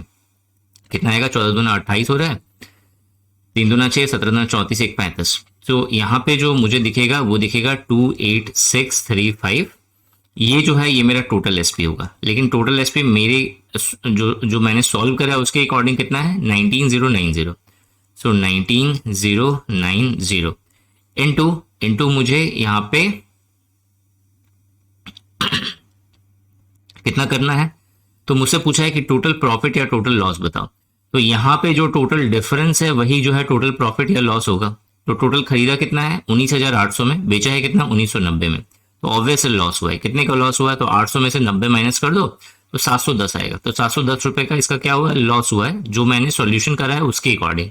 और ये जो सॉल्यूशन करा है वो मैंने 100 मान के करा था ना। मुझे इस 710 की वैल्यू चाहिए, तो मैं क्या करूंगा, बस निकाल देना है। जीरो से यहाँ पे जीरो कैंसिल हो गया, यहाँ पे 1909 है, तो कितने बार में जाएगा। सो 1909 को जब मैं डिवाइड करूंगा, यहाँ पे 28635, इसको मैं डिवाइड कर रहा हूँ 1909 से, एक बार में जा रहा है 1909, माइनस करेंगे यहाँ पे कितना आ जाएगा मेरा 954 आएगा, और फिर 5 जो है ये उतारना है मुझे। सो 19 पचे 95 हो रहा है, और फिर 9 पचे 45 भी हो रहा है, यानी 15 बार में ये कट जाएगा। तो ये पूरा 15 बार में ये कैंसिल हो गया। 15 को क्या करना है, 17 1 से मल्टीप्लाई करना है। सो 15 7 105, और फिर 15 एकम 15। सो जब ऐड करेंगे तो कितना आ जाएगा 1065। तो 1065 जो है ये इतने रुपए का क्या हुआ, लॉस हुआ है। 1065 का क्या हुआ है, हानि हुआ है। तो ये जो ऑप्शन 3 है वो मेरा राइट आंसर हो जाएगा। ठीक है, दूसरा वाला जो है वो मेरा एक सिंप्लीफिकेशन गिवन है, इजी क्वेश्चन होता है ये। सबसे पहले हम लोग ब्रैकेट वाला काम करते हैं। इस ब्रैकेट वाले को जब हम लोग सॉल्व करेंगे तो मेरा 5 या 15 और एक 16 दिखेगा यहाँ पे 16/5, और फिर ये जो डिवाइड है इसे इंटू में कन्वर्ट करेंगे तो इधर का जो डिनोमिनेटर में 5 है वो ऊपर चला जाएगा, 16 नीचे आ जाएगा। इससे ये दोनों कैंसिल हो जाएगा, 1 बचेगा, 1 को 4 से मल्टीप्लाई करेंगे 4 मिलेगा। उसके बाद ऑफ से मल्टीप्लाई, ऑफ का मतलब मल्टीप्लिकेशन होता है, ऑफ वाला काम करेंगे तो 4 4 16, तो मतलब ये पूरा का वैल्यू यहाँ से यहाँ तक ये पूरा मुझे कितना देगा, 16 देगा, 16 देगा ना। यहाँ भी ऑफ है तो 9 से 9 सत्ते 63, 7 बार में कैंसिल हो जाएगा, तो 7 डिवाइड बाई 3 प्लस 11.8, फिर माइनस 16, फिर डिवाइड 20, और फिर प्लस 16, ये मुझे इतना आ जाएगा सॉल्यूशन के बाद ना। अब यहाँ पे क्या करना है, यहाँ पे डिवाइड वाली को पहले करना है, तो 7 डिवाइड बाई 3 दिखेगा मुझे, यहाँ पे 11.8 दिखेगा, माइनस यहाँ पे 16/20 दिखेगा, और प्लस 16 दिखेगा। ठीक है, अब इसे जब हम लोग सॉल्व करेंगे तो मुझे यहाँ पे 2 से 2 8 16, 2 से 2 दहिया 20 होता है, यानी 0.8 दिख रहा है यहाँ पे माइनस में। और फिर यहाँ पे जब हम लोग 7 को डिवाइड करना है 3 से, तो 3 दूना 6, 1 बचेगा यानी कि 10, 3 3 9, फिर 3 3 9, 2.33 इधर दिखेगा, और फिर यहाँ पे ये प्लस 16.8 और यहाँ पे 16 है। जब ऐड करेंगे दोनों को तो 27.8 दिखेगा, और माइनस यहाँ पे 0.8 दिखेगा ना। इन दोनों को जब हम लोग ऐड करते हैं तो यहाँ पे तो ये तो 8 है, तो 80 हो गया यहाँ पे। सो 3 यहाँ पे दिख रहा है, 8 3 11 होता है, 1 दिखेगा, और फिर यहाँ पे 27 2 29, और फिर 1 30। सो 30.13 से अगर हम लोग 0.8 को क्या करना है, माइनस करना है ना। जब माइनस करेंगे यहाँ पे 0.8 मतलब 0.80, ठीक है, 80 हो गया 0.80 ना। अब देखो यहाँ पे 30.13 से जब हम लोग 0.80 को जब हम लोग माइनस करेंगे तो यहाँ पे तो 3 दिखेगा, यहाँ पे 8 2 10, 8 3 11, 3 दिखेगा, और यहाँ पे कितना दिखेगा 29, सो 29.33। सो 29.33 यहाँ पे तो है नहीं, 29.3 है, तो यानी जो ऑप्शन डी है वो मेरा राइट आंसर हो गया। ठीक है, क्वेश्चन नंबर हम लोग 43 पे आते हैं। क्वेश्चन नंबर 43 हमें कह रहा है कि Tanu can do a work in 13 days। Tanu जो है एक पूरा काम को 13 दिन में करती है। With the help of Sita they can finish a task in 11 days। ठीक है, आई जैसा दिख रहा है यहाँ पे, ये 11 है। ठीक है, 11 दिन में जो है ये जो है सीता के साथ मिलके काम करती है। तो सिर्फ तनु काम करती है तो 13 दिन लगता है, और तनु प्लस सीता दोनों मिलके काम करती है तो 11 दिन लगता है। तो क्वेश्चन है, if Tanu started working alone and left the work after X days। तनु ने काम करना स्टार्ट करा, और कह रही है कहा जा रहा है इस क्वेश्चन में कि काम करना स्टार्ट करा और X दिन के बाद जो है चली गई, वो उसने काम छोड़ दिया, और बाकी काम को जो है फिर सीता ने कंप्लीट करा है 23 दिन में। तो बताओ कि दोनों ने कितने, तो X की वैल्यू बतानी है यहाँ पे। सो 11 और 13 का हम लोग सबसे पहले क्या करते हैं, एलसीएम निकाल देते हैं। कितना होगा, 11 इंटू 13 कर लेंगे, तो मेरा यहाँ पे 13 कितना आ जाएगा, 143 आ जाएगा ना। 143 है, जब 13 से मैं 143 को डिवाइड करूंगा तो 11 होगा, 11 से डिवाइड करूंगा तो 13 आ जाएगा। 11 जो है वो तनु का वर्क है, और ये जो 13 है वो तनु और सीता दोनों का वर्क है। तो जो सीता का जो वर्क है वो कैसे निकलेगा, जब मैं 13 से 11 को माइनस कर दूंगा तो कितना आएगा, 2। तो ये जो 2 है वो किसका वर्क हो गया, ये जो 2 है वो मेरा सीता का वर्क हो गया। ठीक है, मतलब इफिशियंसी आ गई सीता की ना। अब देखो क्वेश्चन यहाँ पे ये है कि सीता ने 23 दिन तक काम किया, तो एक दिन में वो कितना काम करती है, 2 काम, तो 23 दिन में तो 23 दूना 46। सो जो सीता का जो काम होगा वो 23 इंटू 2 होगा, तो 23 गुना 46 काम कर लेगी। 143 में से 46 काम हो गया, बाकी कितना बचा तो माइनस कर देंगे। कितना आएगा यहाँ पे? 97 आएगा। 713 97 आएगा यहाँ पे। तो ये जो 97 काम है वो कौन कर रहा है? तो वो तन्नू कर रही है। किस इफिशियंसी से कर रही है? 11 की इफिशियंसी से। तो 97/11 कर देंगे तो ये जो आएगा वो मेरा x का वैल्यू होगा। फ्रैक्शन में दिया हुआ है 97/11, कहाँ आ रहा है? तो 11 9 99, ये तो होगा नहीं। 11 8 88, 9 8 17, ये होगा, यानी कि ये आंसर है। ठीक है, ऑप्शन सी। नेक्स्ट क्वेश्चन आते हैं हम लोग, क्वेश्चन नंबर 44। क्वेश्चन नंबर 44 कह रहा है कि find the average of the first 12 prime number. देखो, फर्स्ट 9 प्राइम नंबर अगर आपसे बोले तो उसका सम हमेशा फर्स्ट 9 प्राइम नंबर का 100 होगा। ठीक है, ये याद रखना, बहुत बार पूछता है, बहुत हेल्पफुल होता है अगर आपको याद है तो। लेकिन यहाँ पे थोड़ा सा ट्विस्ट है, यहाँ पे हमसे बोला है कि फर्स्ट 12 जो है प्राइम नंबर है, पहला जो 12 प्राइम नंबर है उसका हमें एवरेज बताओ। तो देखो, पहला नंबर जो होगा वो 2 होगा, फिर 3 होगा, फिर 5 होगा, फिर 7 होगा, 7 के बाद 11 होगा, 11 के बाद 13 होगा, 13 के बाद 17 होगा, 17 के बाद 19 होगा, 19 के बाद 23 होगा, 23 के बाद 29 होगा, 29 के बाद फिर 31 होगा, 31 के बाद फिर मेरा 37 होगा। ठीक है, मिस तो नहीं होगा कहीं, बस इतना ही होगा ना। इसमें से हमें पता है जो है फर्स्ट 9 का 3 3 6 3 9, ये जो 9 तक का है इसका सम होता है मेरा 100। ठीक है, और इधर कितना हो गया? 30 30 60 30 90, और फिर 90, और फिर 7 97, सो 197, ये टोटल का सम हो गया। ठीक है, टोटल का सम कितना हो गया? 197। और हमें बोला है कि एवरेज बताओ, तो डिवाइड बाई कर देंगे 12 से। 197/12, पहला वाला जो ऑप्शन है वो मेरा राइट आंसर होगा यहाँ पे। क्वेश्चन नंबर 45 पे आते हैं। क्वेश्चन नंबर 45 है, फ्रॉम अ सॉलिड क्यूब। एक हमें सॉलिड क्यूब दिया हुआ है, तो सपोज ये एक सॉलिड क्यूब है इस तरह का, और हमसे क्वेश्चन यहाँ पे ये कह रहा है कि इस सॉलिड क्यूब में से एक right circular cylinder of maximum radius is cut out. जो मैक्सिमम रेडियस होगा वो इस तरीके से ऐसे जाएगा। नाउ इसे जब हम लोग यहाँ पे इस तरीके से काट के निकालेंगे तो क्वेश्चन है यहाँ पे, the material left is what percentage of the volume nearest volume of the original cube. हमें नियरेस्ट इंटीजर लेकर के चलना है। तो क्वेश्चन है, जब काट के निकाल देंगे तो जो बचा हुआ जो पार्ट होगा वो कितना बचेगा वो बताओ। ना इस केस में अगर मैं मान लूं कि जो मेरा क्यूब है, क्यूब का जो साइड है वो है मेरा 1, तो उस समय जो ये जो मेरा सिलेंडर होगा, सिलेंडर का रेडियस जो है, डायमीटर जो होगा वो भी मेरा 1 मिलेगा, और जो इसका जो रेडियस जो आएगा वो होगा मेरा हाफ, 1/2, आधा हो जाता है ना। ये है मेरा 1, तो जो मेरा जो सिलेंडर होगा उसका भी हाइट मुझे कितना मिलेगा? 1 मिलेगा। तो जो रिमेनिंग जो पार्ट होगा, मटेरियल लेफ्ट होगा, वो कितना बचेगा? तो टोटल क्यूब का वॉल्यूम में से, को टोटल क्यूब का वॉल्यूम क्या होता है? साइड का क्यूब। इससे अगर मैं माइनस मुझे करना होगा तो क्या करना पड़ेगा? सिलेंडर का वॉल्यूम। फॉर्मूला क्या होता है? πr²h। तो पाई एज इट इज, r² जो होता है वो है मेरा हाफ का स्क्वायर, यानी 1/4 होगा। h जो है वो मेरा जो हाइट है ये वही होगा, यानी कि 1 होगा। तो यानी 1 का क्यूब जो है वो 1 होगा। 1 से माइनस करेंगे 22/पाई की वैल्यू 22/7, 22/7 इंटू 1/4 होगा। 7 चौका 28 हो जाएगा यहाँ पे, यानी 1 माइनस 22/28 होगा। तो इधर कितना हो जाएगा? 28 से अगर 22 माइनस करते हैं हम लोग तो 6 बचेगा, तो 6/28, 6/28 यानी 3/14। ठीक है, सो 3 जो है मेरा 14 जो है ये मेरे को मिलेगा। नाउ हमें क्या करना है? इसको जो है परसेंटेज में कन्वर्ट करना है। ये जो रिमेनिंग पार्ट है कैसे करेंगे परसेंटेज में कन्वर्ट करने के लिए? इंटू 100 कर दिया। ठीक है, इंटू 100 करेंगे तो कितना से जाएगा यहाँ पे? तो आप देखो 2 से 2 सते 14, और फिर यहाँ पे काटो भी मत, काटने का जरूरत नहीं, 300/14 आएगा। 300 को अगर मैं 14 से डिवाइड करूँ तो जो है मुझे ये बताना है कि जो है कितना परसेंटेज आएगा। तो 14 दूना 28 होता है, 28 29 30, 2 बचेगा, 20 आ जाएगा यहाँ पे। फिर जो है एक बार में जाएगा तो 21 मुझे दिखेगा यहाँ पे, एक बार में 14, और फिर 6 बचेगा। पॉइंट लगाएंगे तो 0 दिखेगा यहाँ पे।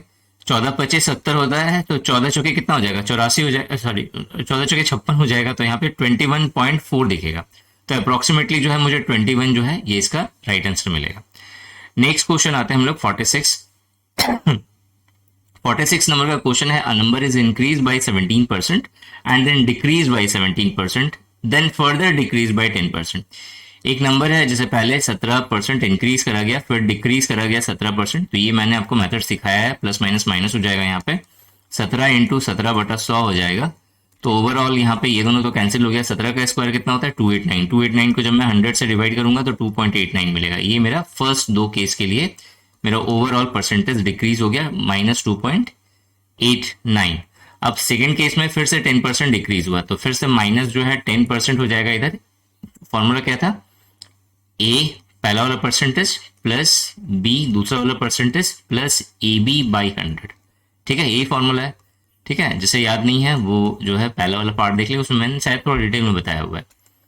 नाउ यहाँ पे जो है क्या करना है मुझे, सेम मेथड सेम फॉर्मूला लगाना है। ये पहला वाला परसेंटेज है, ये दूसरा वाला परसेंटेज है, माइनस माइनस प्लस हो जाएगा। यहाँ पे आएगा 2.89 इंटू 10 डिवाइड बाई 100।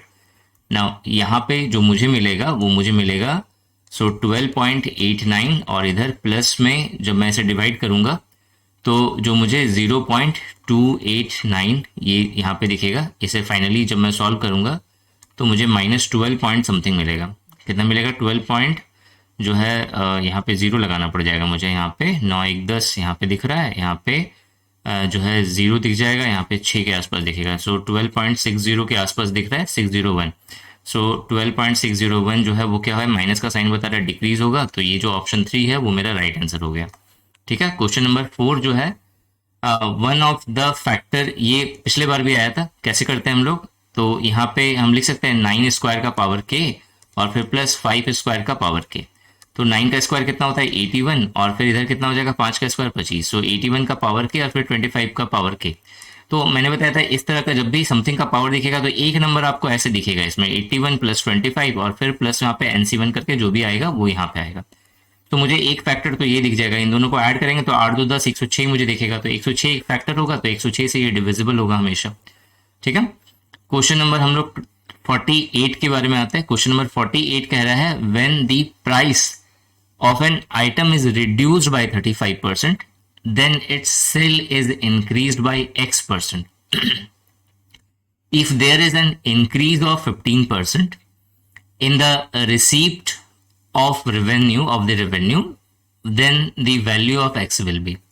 हमें क्वेश्चन ये कह रहा है कि the price of an item is reduced by 35%. तो मान लेंगे जो प्राइस है वो है मेरा 100, तो जब रिड्यूस हो गया मेरा प्राइस 35%, तो जो है मेरा जो रिड्यूस्ड प्राइस होगा या फिर जो नया प्राइस होगा वो 35% कम होगा। 100 में से 35 माइनस करेंगे तो मेरे को कितना मिलेगा 65 मिल जाएगा। ठीक है, ऐसा करने से जो सेल है वो इंक्रीज हो गया X%। तो अगर मान लेते हैं पहले जो सेल है ये जो है ये क्या है मेरा सेल, वो अगर 100 हो रहा था तो अब X बढ़ जाएगा तो 100 प्लस X हो जाएगा। ठीक है, तो ओवरऑल टोटल रेवेन्यू कैसे निकालेंगे, इन दोनों को मल्टीप्लाई कर देंगे प्राइस को सेल से। तो 100 फिर 00 मुझे इतना दिखेगा 10,000, और इधर जो होगा वो 65 देन इनटू में मुझे 100 प्लस X दिखेगा। ये मेरा टोटल जो है रेवेन्यू इधर का हो गया अभी का। सो यहां पे जो है आप देखो कि हमें जो क्वेश्चन है वो हमसे कह रहा है कि जो टोटल रेवेन्यू है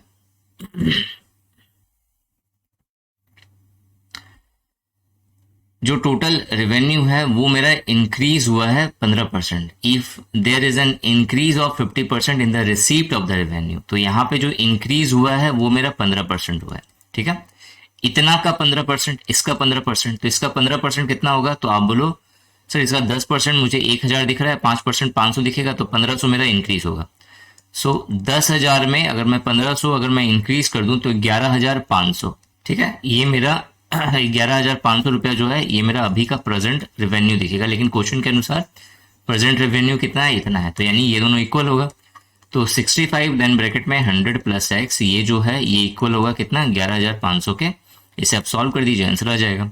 ठीक है, 5 से कट रहा है 13 बार में, 5 से कट रहा है यहाँ पे 5 दूना 10, 5 से 15 00। नाउ अब जो है ये 13 से तो डिवाइड नहीं हो रहा है, तो मल्टीप्लाई कर देंगे 13 00 फिर प्लस 13X, और इधर जो है 2300 मुझे दिखेगा। इसको सॉल्व कर देंगे तो 13X इक्वल्स टू कितना हो जाएगा, माइनस करेंगे 1000 दिखेगा। सो फाइनली जो है 1000 डिवाइडेड बाय 13 मिलेगा। 1000 डिवाइड बाय 13 करो तो यहाँ पे मुझे 76 समथिंग मिलेगा। 76 जो है और नीचे 13 में ये भी है ये भी है, डिवाइड करके देखना पड़ेगा। तो 76 अगर मैं करता हूँ यहाँ पे 13 से, तो 1000 डिवाइडेड को अगर मैं 13 से करूँ तो 13 13 सत्ते 91, 7 बार में जाएगा, सो 91 आ गया। यहाँ पे कितना बचा, यहाँ पे 90। फिर 13 छक 78, 78, तो कितना बचेगा यहाँ पे, तो आप बोलोगे सर 12 के आसपास, 12 ही बच रहा है, आसपास क्या बचेगा 12। तो ये वाला जो है, ये मेरा ऑप्शन सी जो है, ये मेरा राइट आंसर हो गया। क्वेश्चन नंबर 49, क्वेश्चन नंबर 49 कह रहा है कि the ratio of the alcohol to the water in the mixture of A and B.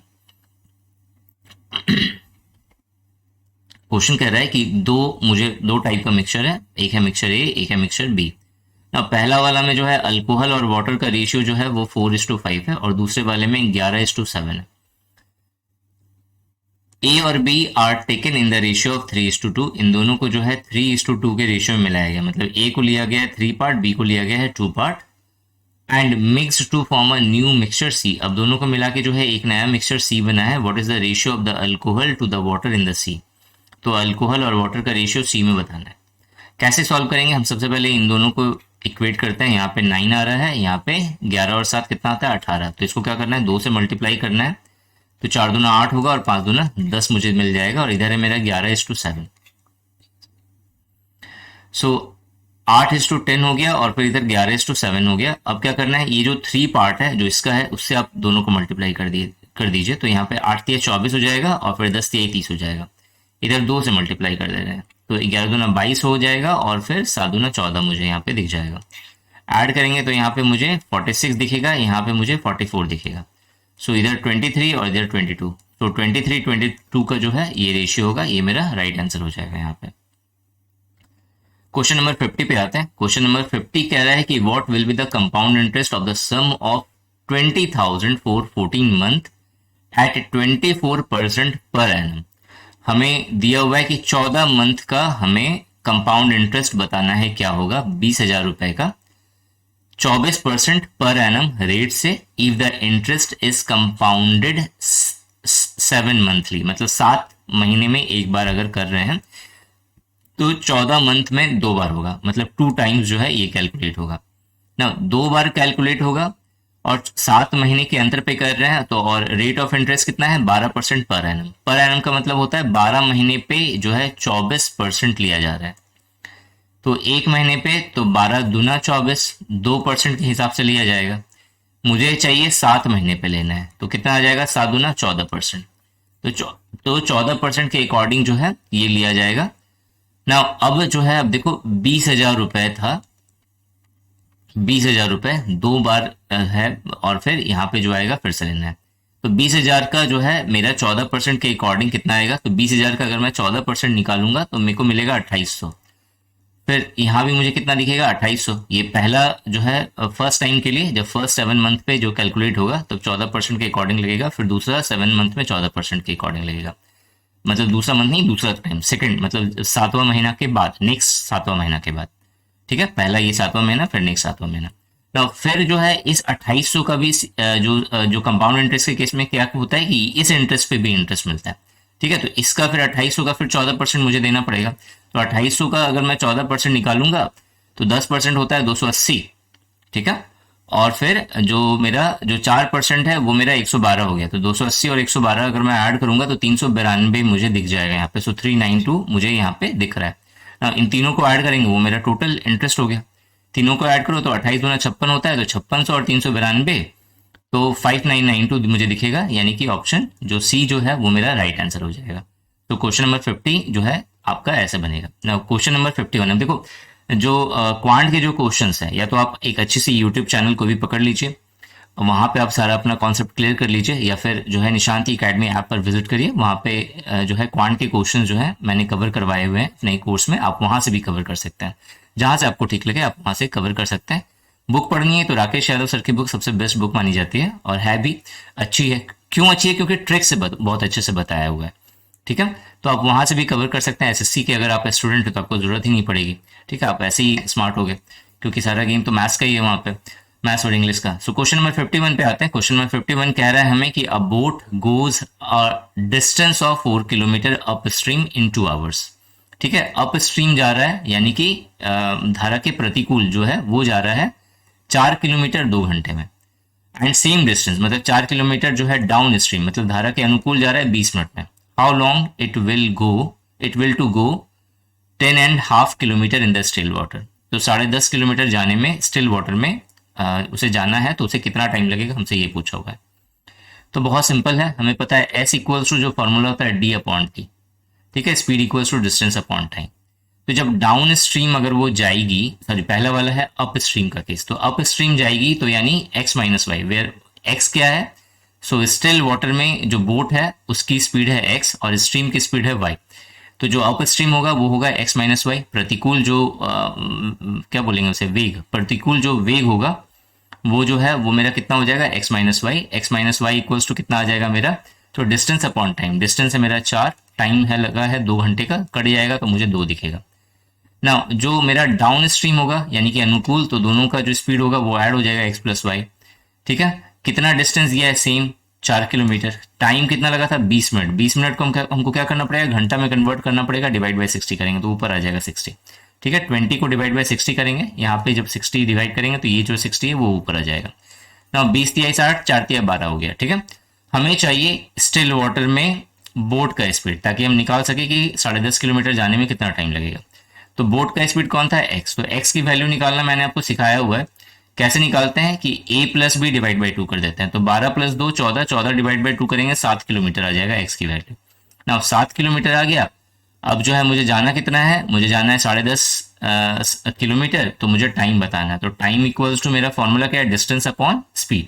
So distance है मेरा 10.5 यानी 10 दूना 20 और 21 बटा 2, और फिर 7 किलोमीटर 7 तिया 21, तो 3 बटा 2, 3 बटा 2 का मतलब क्या होता है, 1.5 आवर लगेगा हमें, तो 1.5 घंटे का समय लगेगा, यानी पहला ऑप्शन जो है वो राइट ऑप्शन होगा यहाँ पे। क्वेश्चन नंबर 52 की बात करें, क्वेश्चन नंबर 52 हमें कह रहा है कि the speed of 2 train engines is in the ratio of 7:6 if they moves on parallel tracks in the same direction and if the slower engine is ahead of the faster engine by 10.5 kilometer when the later start, then how far will the faster engine have to travel before it overtakes the slower one?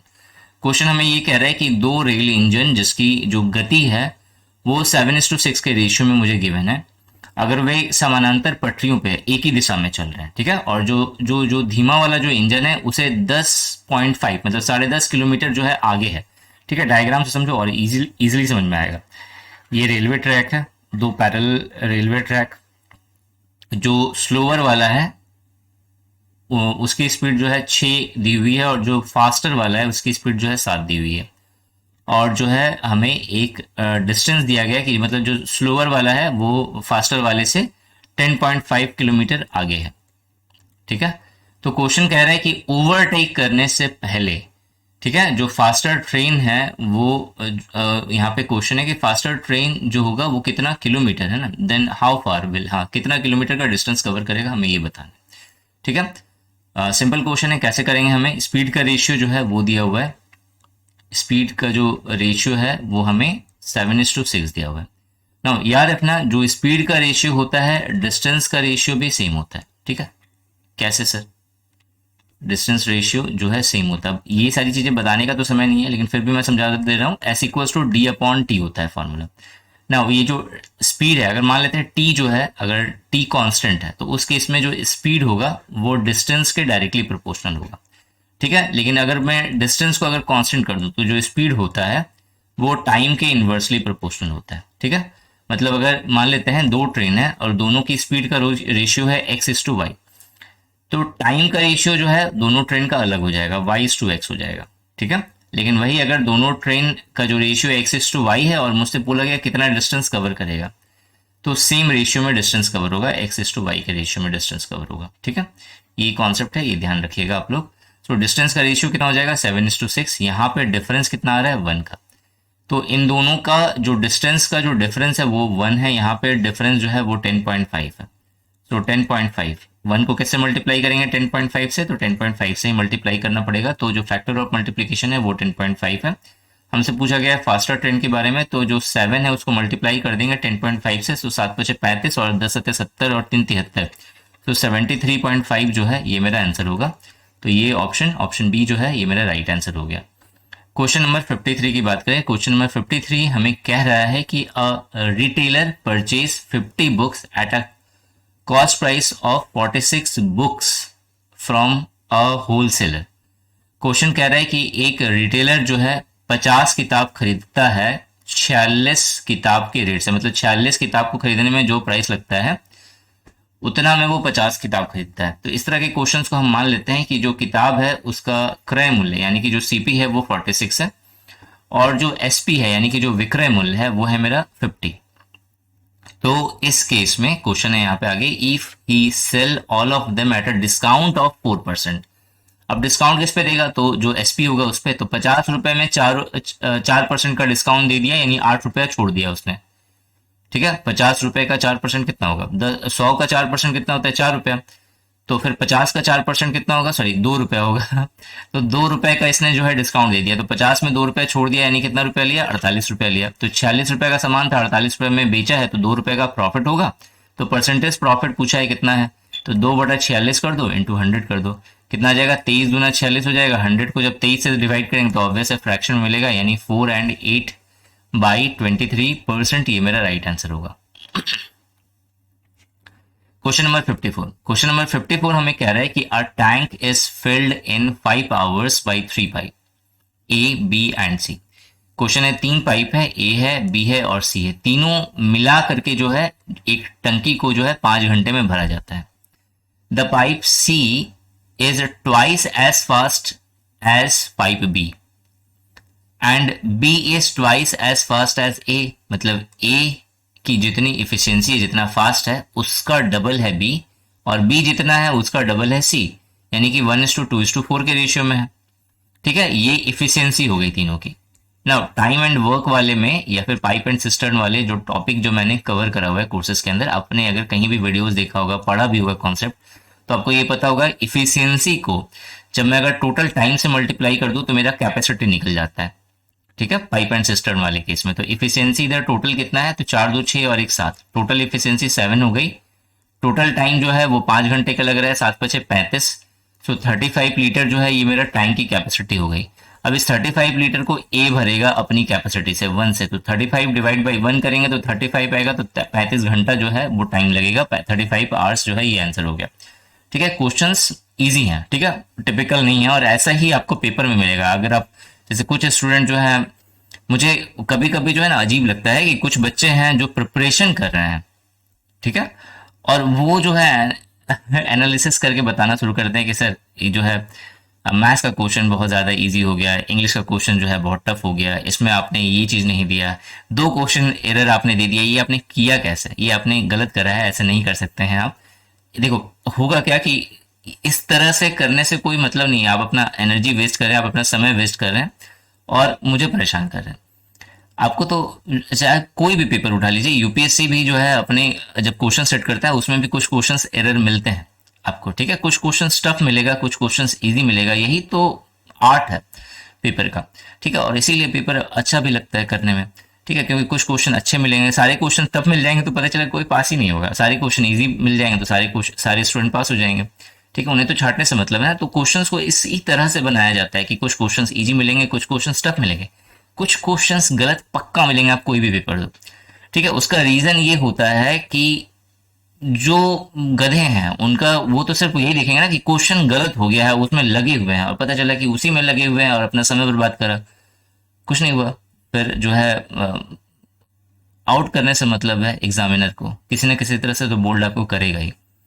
ठीक है, तो smart बनिए, जो जहां error है अगर आपको थोड़ा सा भी लगा कि इस क्वेश्चन में गलत होगा, करना ही नहीं है। ठीक है, बाद में करना है। मैं आपको एक वीडियो दूंगा बहुत जल्द जिसमें मैं आपको बताऊंगा कि कैसे आप पेपर को जल्दी सॉल्व कर सकते हैं, कैसे आप जो है अपने मार्क्स इंक्रीज कर सकते हो पेपर को सॉल्व करके। ठीक है, बहुत स्मार्ट वे होता है पेपर को सॉल्व करने का, और वैसे ही करिएगा, उससे आपका समय भी बचेगा आपके एग्जाम में, और साथ ही साथ जो है आप ज़्यादा मार्क्स भी गेन करोगे। नाउ क्वेश्चन नंबर 55 हमें √5 की वैल्यू गिवन है, और मुझे ये जो गिवन है यहाँ पे ये जो वैल्यू दी हुई है इससे मुझे बताना है इसका मान बताओ। ठीक है, सिंप्लीफिकेशन टाइप का क्वेश्चन है, √5/2 है, यहाँ पे 10/√5 है, और यहाँ पे 125 का रूट है, यानी मुझे 5 √5 दिया हुआ है। नाउ इधर है मेरा √5/2, देन -10/√5 है, और फिर +5√5 है। मैं क्या करूंगा, एलसीएम निकाल दूंगा। 2√5 मुझे दिखेगा, यहाँ पे 5 दिखेगा, यहाँ पे 20 दिखेगा, यहाँ पे मुझे 50 दिखेगा यहाँ पे। सो 55 में से मुझे 20 माइनस करना है, तो मुझे 35 दिख जाएगा यहाँ पे। 35 डिवाइड बाई 2√5, रेशनलाइज करूंगा मैं √5 और √5 से। सो यहाँ पे मुझे 35√5 और डिवाइड बाई मुझे यहाँ पे 5 दूना 10 दिख जाएगा। सो 3.5 इंटू √5 मुझे दिख जाएगा। √5 की वैल्यू मुझे 2.236 दी हुई है। तो 3.5 को मुझे 2.236 है। अब इसको मल्टीप्लाई करने मत लगना, पता चला कि एक क्वेश्चन करने में काफ़ी टाइम लग जाएगा। यहाँ पे देखो, यहाँ पे 3.5 होता है, यहाँ पे 3.5 है। 3.5 यहाँ पे 2 दिख रहा है, 2 से थोड़ा सा ज़्यादा है, तो 3.5 का डबल करा तो मुझे 7 पॉइंट समथिंग में दिखेगा। एक ही क्वेश्चन है 7 पॉइंट समथिंग वाला, तो 7.826 यही आंसर होगा। ठीक है, पूरा सॉल्व करोगे तब तो हो गया फिर। ठीक है, नेक्स्ट क्वेश्चन आते हैं हमें। क्वेश्चन है A is 20% less than B, C is 35% more than D, if D is 25% less than A, then which of the following is true. इनमें से कौन सा सही है। ना यहाँ पे 3 केसेस है, एक में ए और बी का रिलेशन है, दूसरे में सी और डी का रिलेशन है, और तीसरे में मुझे डी और ए का रिलेशन गिवन है। पहला वाला कह रहा है कि ए जो है वो 20% लेस है बी से। 20% का मतलब होता है 1/5। मतलब जो है, अगर बी जो है वो 5 होगा तो ए उससे 20% यानी कि 5 में 1 कम है, तो यानी कि ए कितना है, 4। दूसरा रिलेशन 35%। 35% का मतलब होता है मेरा 35%, मतलब होता है मेरा 7/20।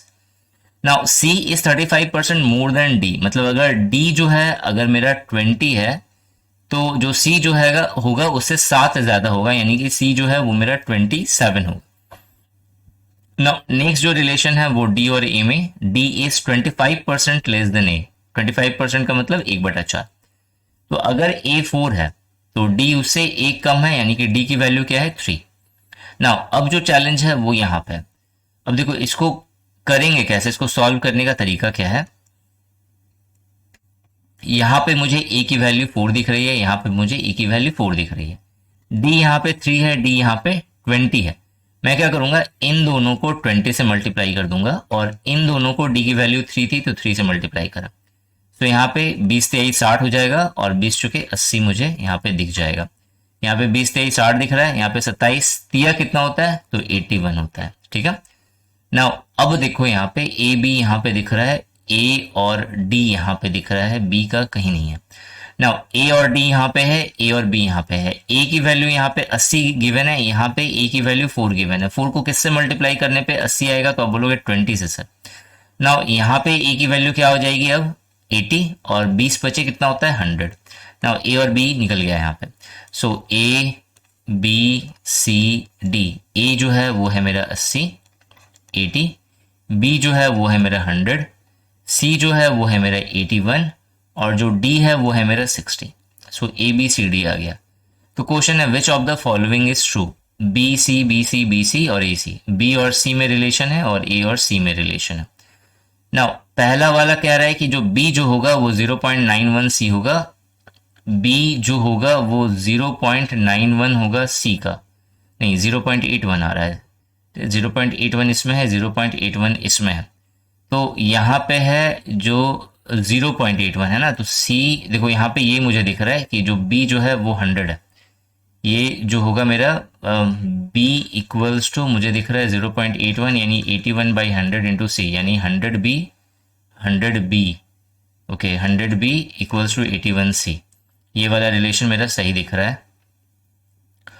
और जो यहाँ पे c इक्वल्स टू मुझे दिया हुआ है 0.81 बी, सो यहाँ पे ये 100 आ जाएगा। So 100 c equals to 81 B, so 100 c 81 B. So यहाँ पे जो राइट आंसर है वो मेरा b है, सॉरी सी वाला जो है ये राइट ऑप्शन मुझे दिख रहा है यहाँ पे, b इक्वल्स टू 0.81 c। ठीक है, मुझे यहाँ पे दिख रहा है b की जो वैल्यू है वो 100 है, और जो c जो है वो मुझे दिख रहा है यहाँ पे 81। ठीक है, थोड़ा सा इन दोनों में मुझे कंफ्यूजन हो रहा है, एक मिनट क्लियर करने दो यार इसे। बी जो है वो मुझे 100 दिख रहा है, बी की वैल्यू वो मुझे 100 दिख रही है, और जो सी है वो मुझे 81 दिख रहा है। अगर मैं दोनों को डिवाइड कर दूं तो मुझे 81 बी इक्वल्स टू 100 सी दिखेगा। तो ना बी जो सी इक्वल्स टू मुझे 0.81 बी दिखेगा, सी इक्वल्स टू 0.81 बी जो है वो मेरा, सॉरी ये वाला ऑप्शन बी जो है ये मेरा राइट आंसर होगा। ऑप्शन बी यहाँ पे 56 का ऑप्शन बी सही आंसर होगा। नाउ क्वेश्चन नंबर 57 है, an article is sold for ₹609.7 after successive discount of 35% and 30%।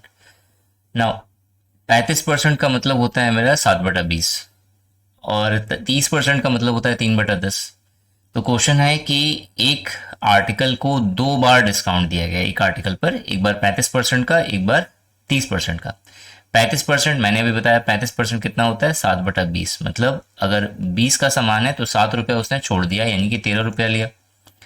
दूसरी बार जो है 30% का मतलब होता है 3/10, मतलब 10 रुपये का सामान में 3 रुपया छोड़ा, 10 रुपये का सामान था 3 रुपया छोड़ेगा तो कितने रुपए में बेचेगा वो, 7 रुपये में।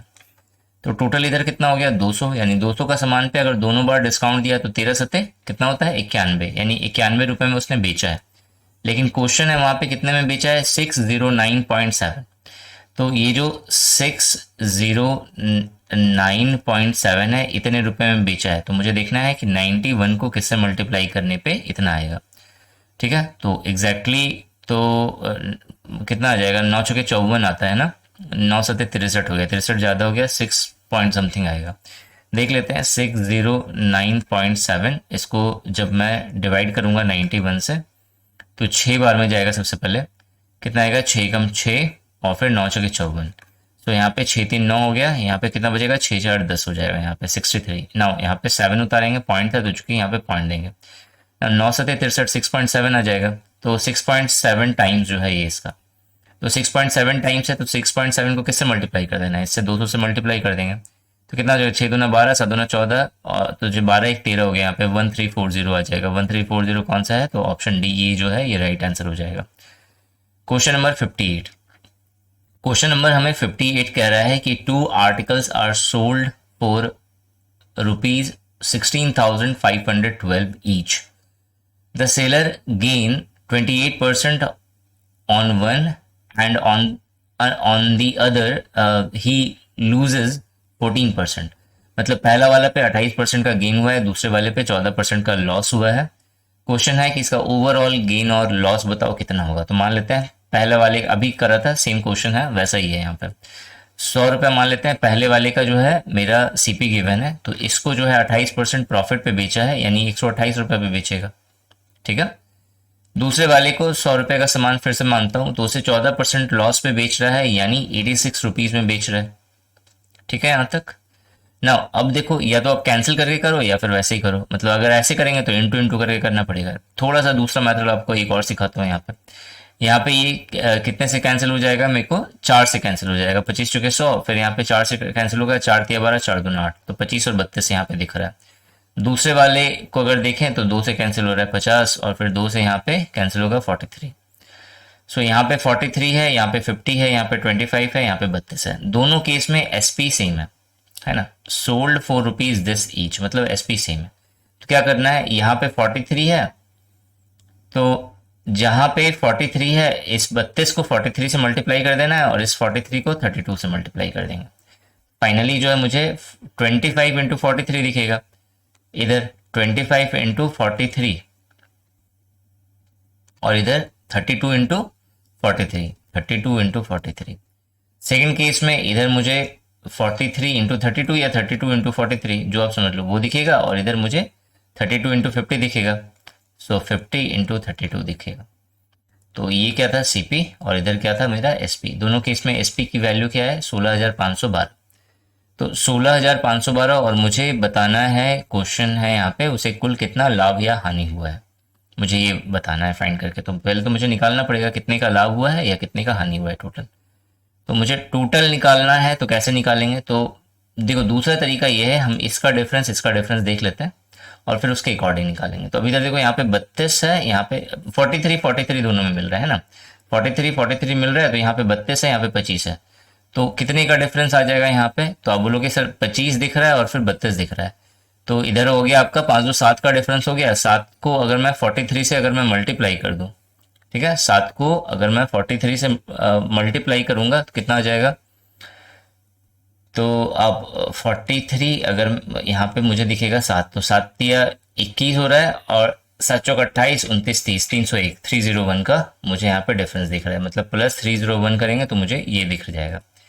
इधर इन दोनों में कितना का डिफरेंस दिख रहा है, 32 32 कॉमन लेंगे, यहाँ पे 50 और फिर 43, सो 50 से माइनस करने पे 43 आएगा, तो माइनस करना पड़ेगा, कितना माइनस करेंगे यहाँ पे, तो 50 से 43 लाना है मुझे, तो 7 माइनस करना पड़ेगा, 7 इंटू 32 करेंगे तो कितना आ जाएगा मुझे 224 दिखेगा यहाँ पे ना।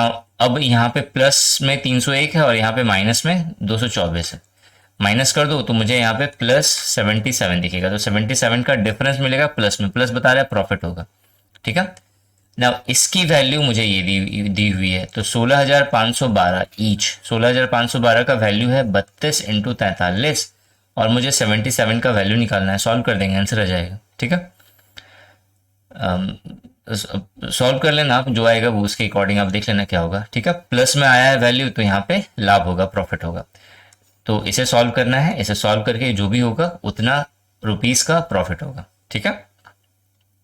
नाउ क्वेश्चन नंबर 59 है, the difference between the compound interest and the simple interest on rupees X is on rupees X at 14% annum for 2 years is rupees 882. What is the value of rupees x? मुझे x की value बतानी है ना। Compound interest और simple interest, इन दोनों का जो interest, ये दोनों जो इंटरेस्ट है 2 साल का, किस रेट से, 14% के अकॉर्डिंग, तो इन दोनों इंटरेस्ट का जो डिफरेंस है वो है रुपीज 882। अब इसे दो तरह से सॉल्व किया जाता है, जो सबसे इजीएस्ट वे है वो मैं आपको बता रहा हूँ।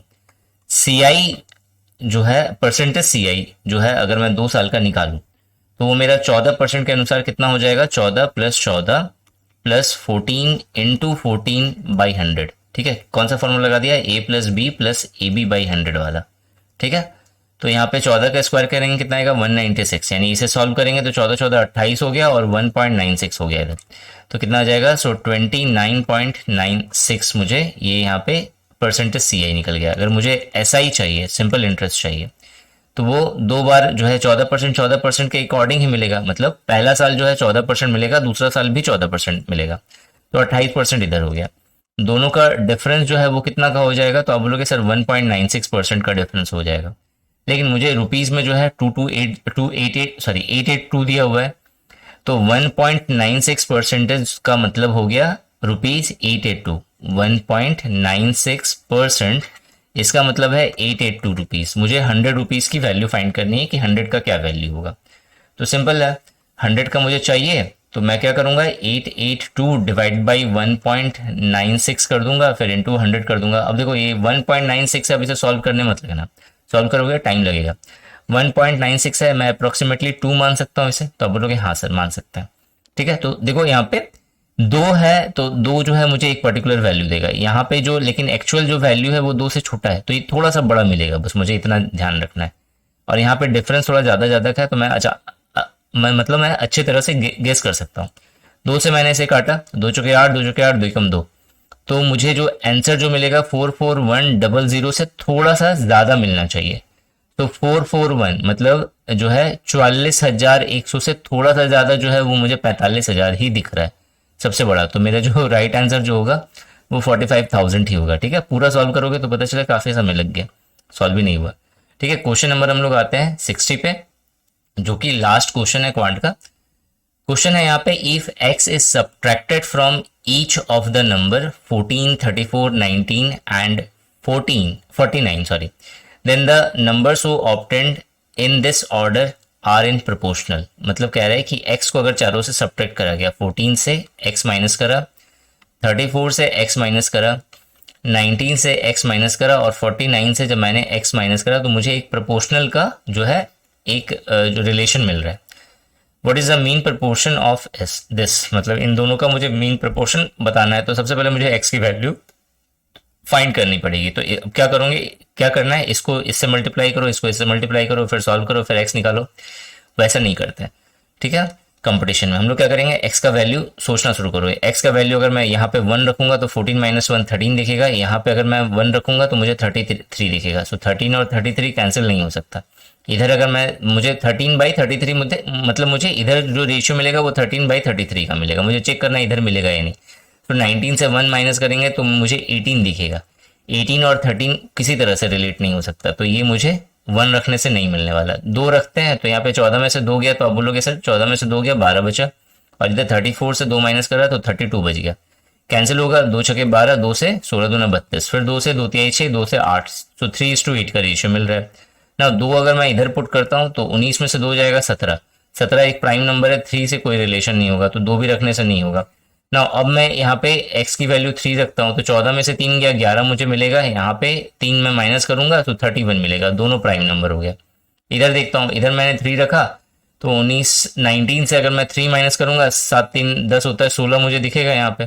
तो 16 और 11 का कोई रिलेशन नहीं है, तो ये भी मुझे सेम प्रपोर्शन में दे ही नहीं सकता ना। इस बार मैं 4 रख रहा हूँ, तो 4 रखने से मुझे यहाँ पे 10 दिख जाएगा, यहाँ पे 4 रखूंगा मुझे 30 दिख जाएगा। सो मुझे 1:3 का रेशियो इधर मिल रहा है ना। इधर 19 से अगर मैं 4 माइनस करता हूँ तो मुझे 15 दिखेगा, चांसेस इस बार मिल जाए।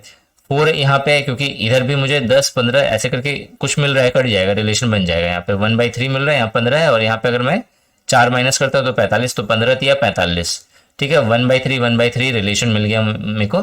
तो जो x की वैल्यू है वो मुझे कितना मिल गई, 4। तो x इक्वल्स टू 4। मुझे चाहिए कि इन दोनों का मीन प्रोपोर्शन, तो पहला वाला इधर है 6x + 1, तो 6 इंटू एक्स है मेरा 4 + 1 6 24 और 1 25, मुझे पहला नंबर दिख गया। और यहाँ पे x की वैल्यू थी 4, 4 + 5 करेंगे तो 9 मिलेगा। और मुझे बोल रहा है 25 और 9 का मीन प्रोपोर्शन बताओ। मीन प्रोपोर्शन का फॉर्मूला है इन दोनों को मल्टीप्लाई करके रूट निकाल दो। 25 और 9 का रूट कितना होगा, 5, इधर इधर 3 हो जाएगा, 5 या 15, सो 15 जो है वो मेरा आंसर होगा। तो जो चौथा वाला जो ऑप्शन है वो मेरा राइट आंसर है।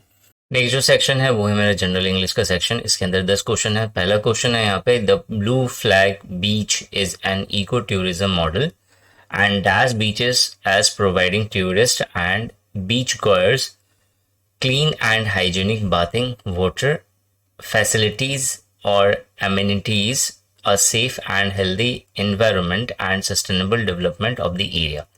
जो राइट आंसर होगा वो होगा मार्क आउट। मार्क आउट का मतलब होता है टू शो समथिंग और someone is different from other. तो जो ब्लू फ्लैग जो था वो एक इको टूरिज्म मॉडल इसे बनाया गया ताकि वो जो है बाकी सबसे थोड़ा अलग दिखे, हटके दिखे।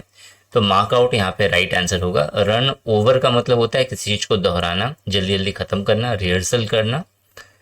जो पुट आउट का मतलब होता है किसी चीज को निकालना बाहर, पुट आउट करना मतलब उभारना, निकालना, इस तरह से। पुट अप जो होता है वो होता है मेरा स्थगित करना, पोस्टपोन करना। नेक्स्ट क्वेश्चन है, select the antonym of the given word indelible. Indelible का मतलब होता है which can not be erase, जिसे इरेज नहीं किया जा सकता। तो उसका अपोजिट क्या होगा, जो इरेज हो सके, तो इरेजेबल इसका राइट आंसर होगा। जो क्वेश्चन नंबर 63 है, 63, हाँ, क्वेश्चन नंबर 63 है वो हमसे ये कह रहा है, find the select the antonym of the given word. Squalid, squalid का मतलब होता है जो बहुत ज्यादा गंदा हो, एक्सट्रीमली डर्टी एंड अनप्लेजेंट। तो स्प्रूस जो है, SPRUCE, स्प्रूस का मतलब होता है नीट एंड क्लीन। तो ये जो है स्क्वैलिड का जो है एंटोनिम हो गया। स्लोवेनली जो है इसका मतलब होता है डर्टी। ओडियस जो होता है इसका मतलब होता है घिनौना, रिपल्सिव। और स्लिजी, SLEAZY, स्लिजी का मतलब होता है जो मोरली बहुत ज्यादा वीक हो, करप्ट हो, उसे हम लोग स्लिजी कहते हैं। क्वेश्चन नंबर 64 कह रहा है, select the most appropriate option to substitute the underlined segment in the given sentence। The number of school dropouts have been high among the children belonging to Muslim scheduled caste and scheduled tribe families। The number of school dropouts is high among होगा the number of school dropouts। तो the number जो है यहाँ पे एक singular के जैसा ये काम करेगा, तो इज जो है ये यहाँ पे राइट होगा। तो the number of school dropouts is high among the children, ये सही होगा।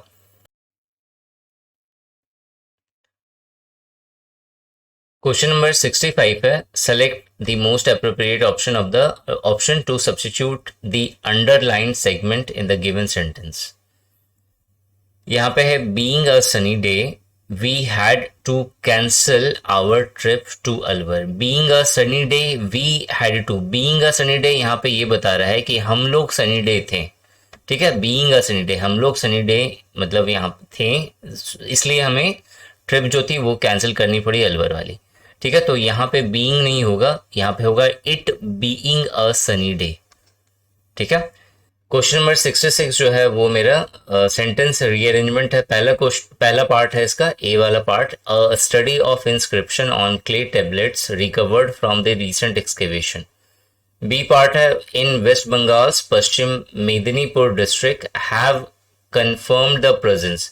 हैव कंफर्म द प्रेजेंस मतलब किसी चीज का प्रेजेंस जो है वो कंफर्म्ड हो गया. सी जो है वो कह रहा है of 2 monasteries dash and dash. देखो यहाँ पे in West Bengal Paschim Medinipur district have confirm the presence of 2 monasteries. तो बी के बाद सी होगा, बी के बाद सी यहाँ पे है, बी के बाद सी यहाँ पे है, बी के बाद सी इसमें नहीं है, बी के बाद सी इसमें नहीं है. तो इन दोनों में से एक होगा, या तो बी से स्टार्ट होगा या फिर सी से स्टार्ट होगा.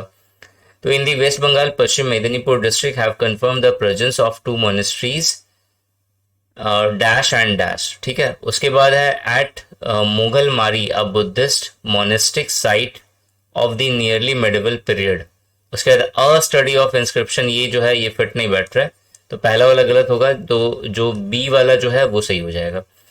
यहाँ पे स्टार्टिंग होगा ए से, study of inscription on clay tablets recovered from recent excavation at Moghalmari a Buddhist monastic site of nearly medieval period in the West Bengal Paschim Medinipur district have confirm the presence of the 2.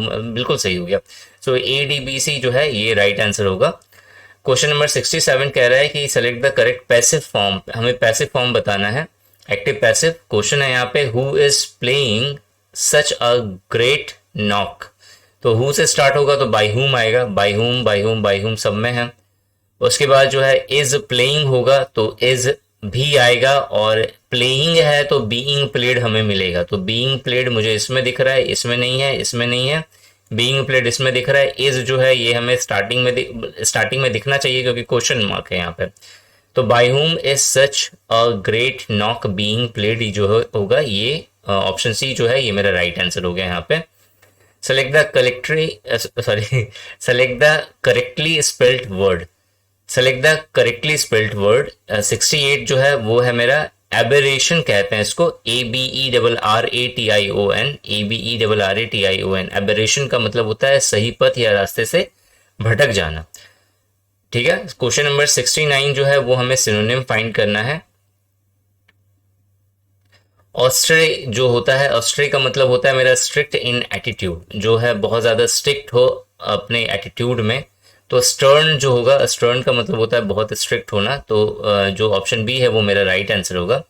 Question number 70 जो है वो हमें direct indirect पे based question है. The teacher said Nelson Mandela was the president of south Africa. ये एक fact है, Nelson Mandela was the president of south Africa. तो ये एज इट इज होगा. तो नेल्सन मंडेला हैड बिन नहीं होगा, Nelson Mandela was the president of south Africa. Says नहीं होगा, द टीचर सेड दैट आ जाएगा, the teacher said that, the teacher said that. Nelson Mandela would नहीं होगा, the Nelson Mandela was the president of south Africa, यानी option जो D है वो मेरा राइट आंसर होगा. ना कंप्यूटर लिटरेसी, और उसके बाद जो है नेक्स्ट जो है वो है मेरा FSSAI का टॉपिक, ठीक है. ये दोनों टॉपिक ज़्यादातर मैंने बहुत अच्छे से आप सभी को करवाया हुआ है, तो इसे मैं बहुत डिटेल में यहाँ पे नहीं बात करूंगा. जितनी जल्दी हो सके उतनी जल्दी खत्म करता हूँ मैं इसे. क्वेश्चन नंबर 71 कह रहा है the ability to combine names and address with a standard document is called dash. Mail merge जो है ये इसका राइट आंसर होगा.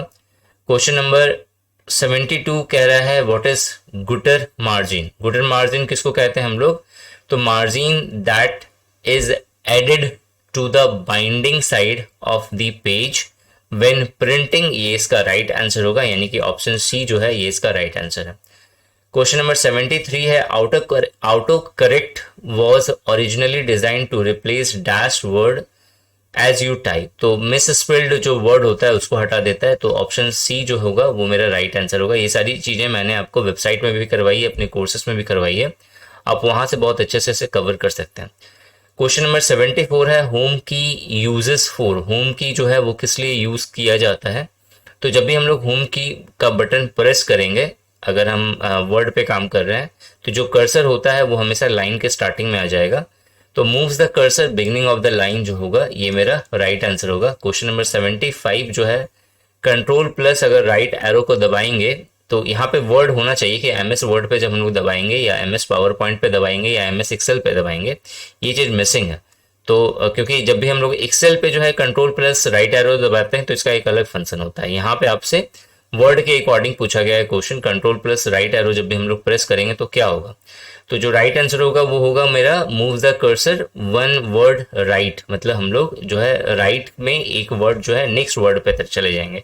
मतलब नॉर्मली क्या होता है, जब हम लोग राइट वाला जो की होता है अगर उसको या एरो जो होता है उसको प्रेस करेंगे तो हम लोग एक जो है हम लोग क्या बोलेंगे, एक लेटर हम लोग आगे चले जाते हैं, मतलब जो कर्सर होगा एक लेटर आगे मूव कर जाएगा। लेकिन कंट्रोल प्लस अगर हम लोग एरो की राइट एरो की दबाएंगे तो पूरा एक वर्ड छोड़ करके एक वर्ड छोड़ के दूसरे वर्ड पे जो है वो चला जाता है। ठीक है, सो इसका जो राइट आंसर होगा वो होगा move the cursor one word right. Question number 76 हमें कह रहा है कि विच of the following is a word processing software, कौन सा इसमें वर्ड प्रोसेसिंग सॉफ्टवेयर है।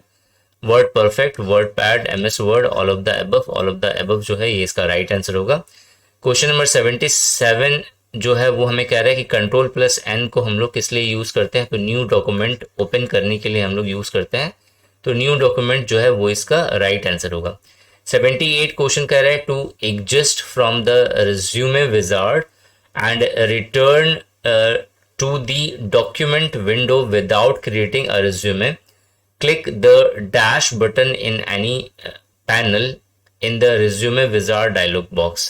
ठीक है, इसका जो राइट आंसर होगा वो हम लोग क्या लगाएंगे, फिनिश लगाएंगे। फिनिश बटन जो होगा वो हम लोग क्लिक करना होगा हमें। फिनिश बटन जो है रिज्यूमे विजार्ड पे अगर हम लोग क्लिक करेंगे तो जो हम लोग नेक्स्ट वाले पार्ट में मूव करेंगे।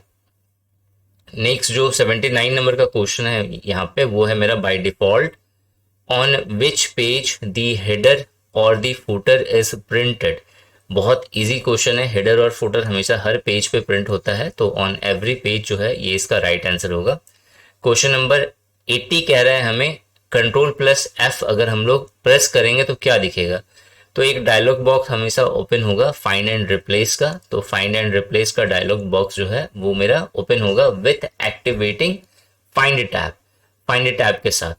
क्वेश्चन नंबर 81 हमें कह रहा है विच feature help you to insert the contents of the clipboard as text without any formatting। तो हम लोग जब भी हम लोग विथ फॉर्मेटिंग या विदाउट फॉर्मेटिंग या कुछ स्पेशल हमें करना होता है, जब भी हम लोग कहीं से कुछ कॉपी करते हैं तो हम लोग हमेशा यूज करते हैं पेस्ट स्पेशल, तो पेस्ट स्पेशल ये इसका राइट आंसर होगा। क्वेश्चन नंबर 82 हमें कह रहा है a dash is a collection of pre defined design elements and colour scheme. इसका जो राइट आंसर है वो है मेरा थीम। थीम में हमेशा बहुत सारी चीजें जो होगी वो प्री डिफाइंड होती हैं।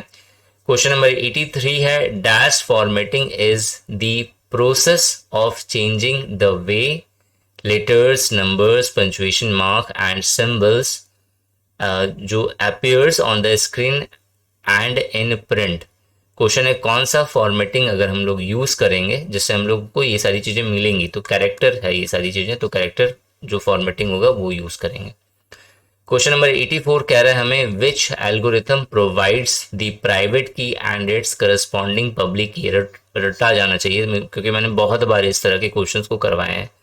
तो जो है मेरा जनरल जो की जनरेशन एल्गोरिथम जिसे कहते हैं हम लोग, या फिर की एल्गोरिथम भी कहते हैं इसे, सिक्योरिटी की एल्गोरिथम भी कहते हैं, डिजिटल की एल्गोरिथम भी कहते हैं इसे। तो ये सारी चीज़ें जो है की जनरेशन एल्गोरिथम जो है ये इसका राइट आंसर होगा। ठीक है, मतलब जो भी वर्ड मैंने बोले, जो भी लाइन बोली है वो सारे मिलते जुलते हैं, वही इसका आंसर होगा।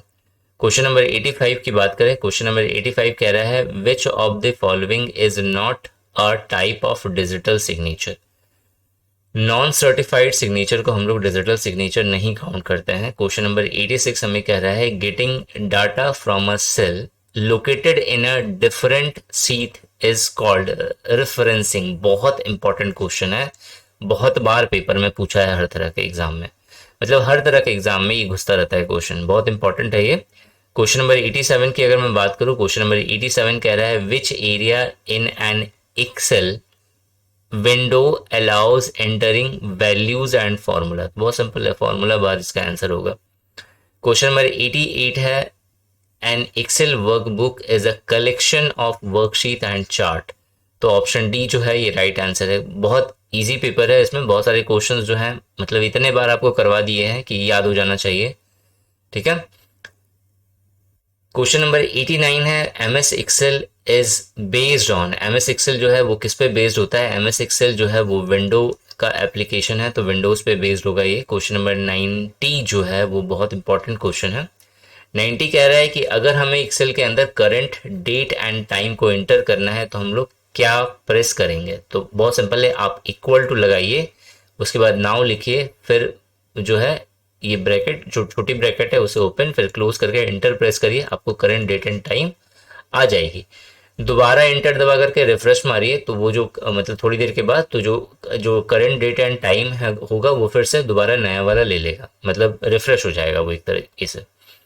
क्वेश्चन नंबर 91 कह रहा है कि जो काउंटर है फंक्शन होता है उसका काम क्या होता है? तो काउंटर फंक्शन का काम होता है नॉन एम्प्टी सेल्स को काउंट करना। 92 नंबर का क्वेश्चन ये कह रहा है कि what is the first requirement if you want to create a file in the Google doc. Google docs के अंदर अगर हमें फाइल को क्रिएट करना है तो फर्स्ट जो रिक्वायरमेंट है वो है एक गूगल अकाउंट होना, तो आपके पास गूगल अकाउंट होना चाहिए। तो ऑप्शन बी जो है वो राइट आंसर होगा। 93 नंबर का जो क्वेश्चन है वो हमें ये कह रहा है what is the default file name in Google docs.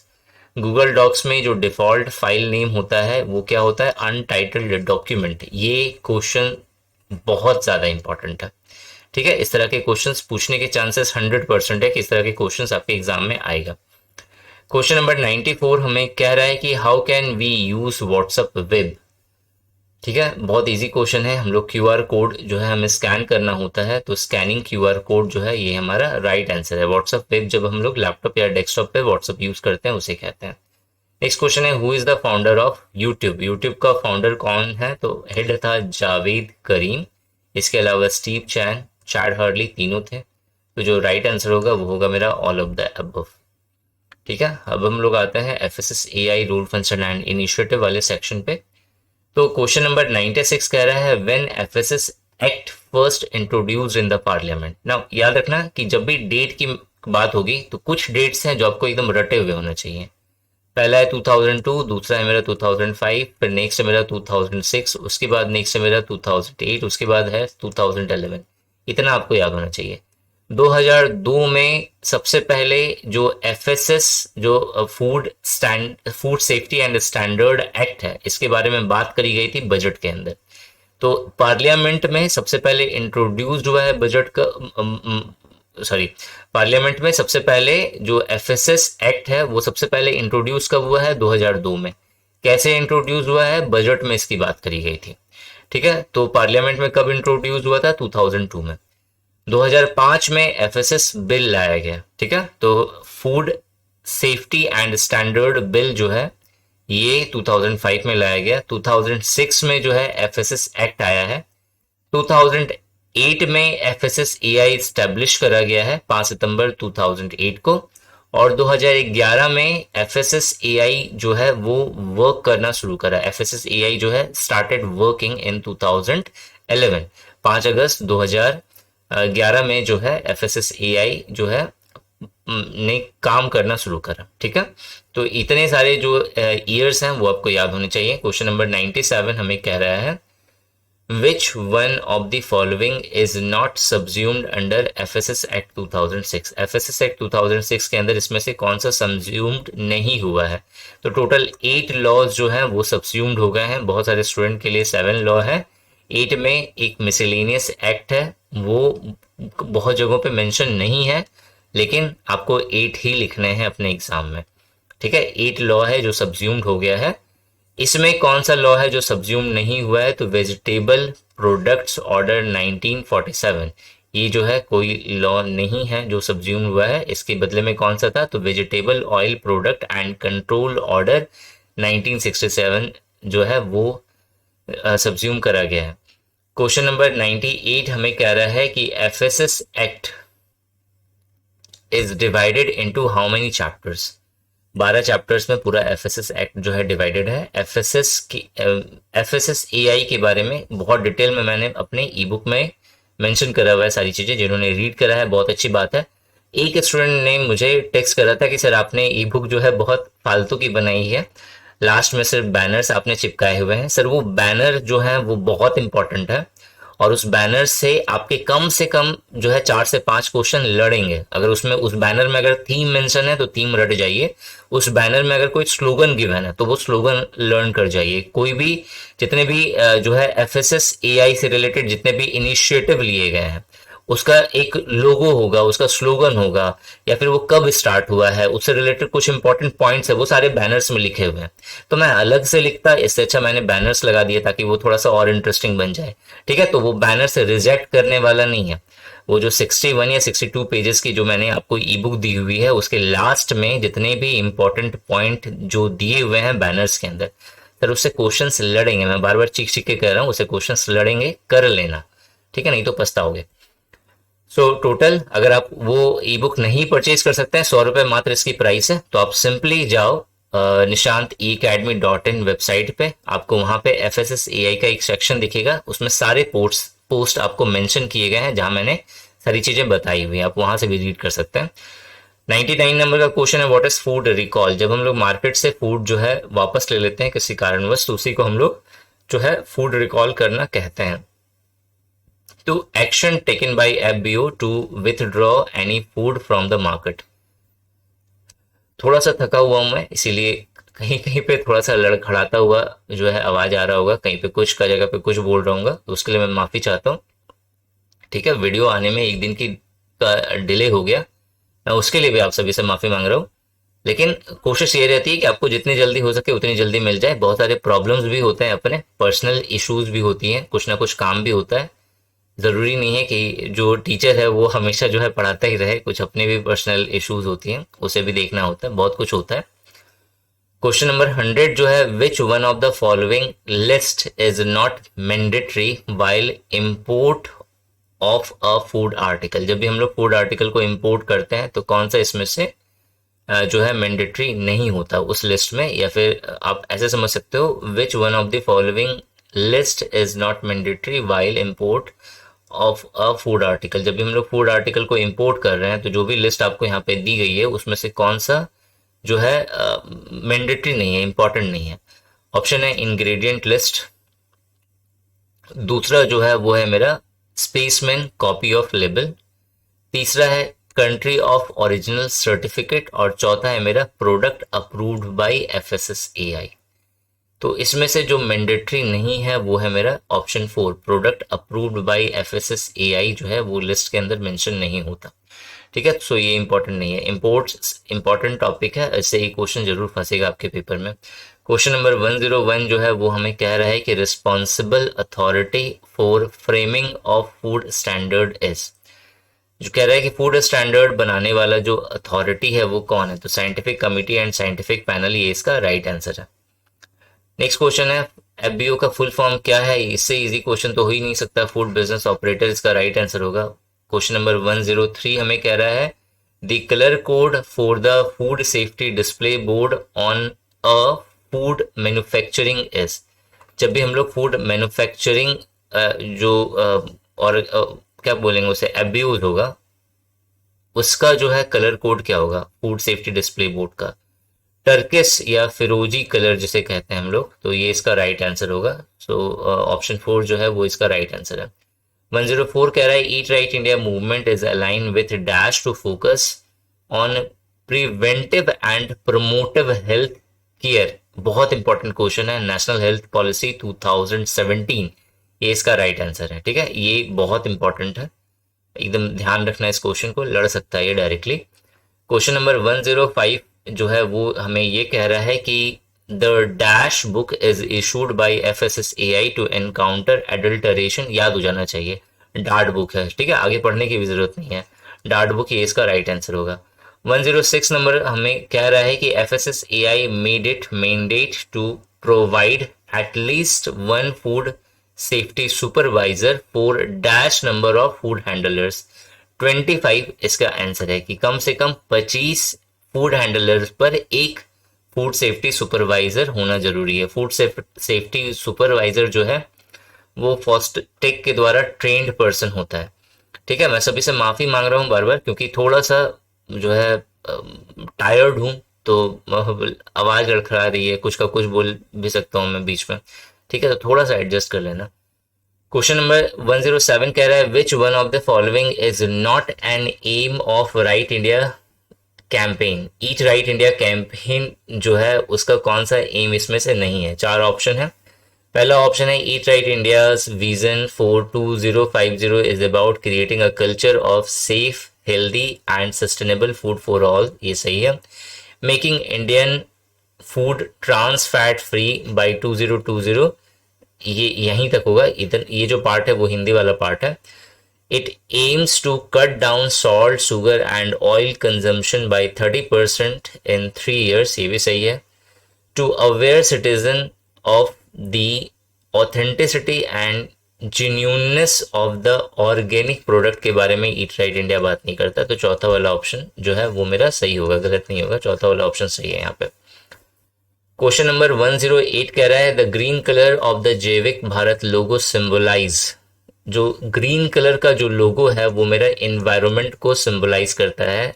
बहुत कंफ्यूजिंग क्वेश्चन है ये, ठीक है, लेकिन बहुत अच्छे से मैंने ई बुक में इसके बारे में मेंशन करा हुआ है, अपने वीडियो में भी बहुत अच्छे से बताया हुआ है। अगर आपने पेड कुछ भी नहीं लिया हुआ है तो फ्री वाला जो है वेबसाइट पे चले जाना है, nishantiacademy.in वेबसाइट पे, वहां भी मैंने आपको कलर कोडिंग और जो जैविक भारत के बारे में बहुत अच्छे से समझाया हुआ है, तो उसे अच्छे से पढ़ लेना, इससे डायरेक्ट क्वेश्चन हिट होगा पेपर में। क्वेश्चन नंबर 109 हमें कह रहा है कि how many test are included in food safety magic box. तो कितने सारे टेस्ट हैं फूड सेफ्टी मैजिक बॉक्स के अंदर, तो 102 जो है वो 102 जो है टोटल टेस्ट मेंशन किए गए हैं फूड सेफ्टी मैजिक बॉक्स के अंदर।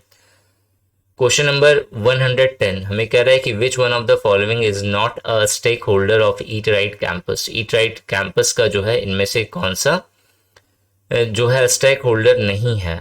ऑडिट एजेंसीज होता है, ट्रेनिंग पार्टनर्स होता है, फूड फोर्टिफिकेशन रिसोर्स सेंटर जो है ये नहीं होता है, तो फोर्टिफिकेशन रिसोर्स सेंटर जो है ये मेरा राइट आंसर होगा। फंडिंग एजेंसीज होती है स्टेक होल्डर। क्वेश्चन नंबर 111 कह रहा है which of the following option is not a additive of food fortification. देखो फूड फोर्टिफिकेशन में हम लोग कुछ चीज़ों को ऐड करते हैं, फॉलिक एसिड, आयरन और विटामिन ए ऐड किया जाता है, विटामिन के जो है नहीं ऐड होता है, तो विटामिन के इसका राइट आंसर होगा। क्वेश्चन नंबर 112 है when did food fortification started in India. 1950 में फूड फोर्टिफिकेशन स्टार्ट हुआ था इंडिया में।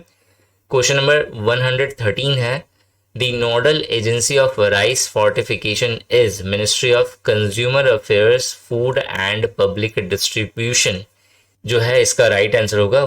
क्वेश्चन नंबर 114 है which of the following disease is not associated with UCO repurposed used cooking oil, यहाँ पे है, तो यूज्ड कुकिंग ऑयल से जो है होने वाला कौन सा डिजीज नहीं है वो बताना है। हाइपरटेंशन, एथेरोस्क्लेरोसिस ये होता है, अल्जाइमर्स डिजीज जो है ये भी होता है, किडनी डिजीज जो है ये मेरा कुकिंग ऑयल को जो यूज कुकिंग ऑयल है उसे हम लोग यूज करें तो बार बार, तो मेरा किडनी से रिलेटेड कोई भी डिजीज नहीं होगा, बाकी सारे डिजीज हो जाएंगे आपको।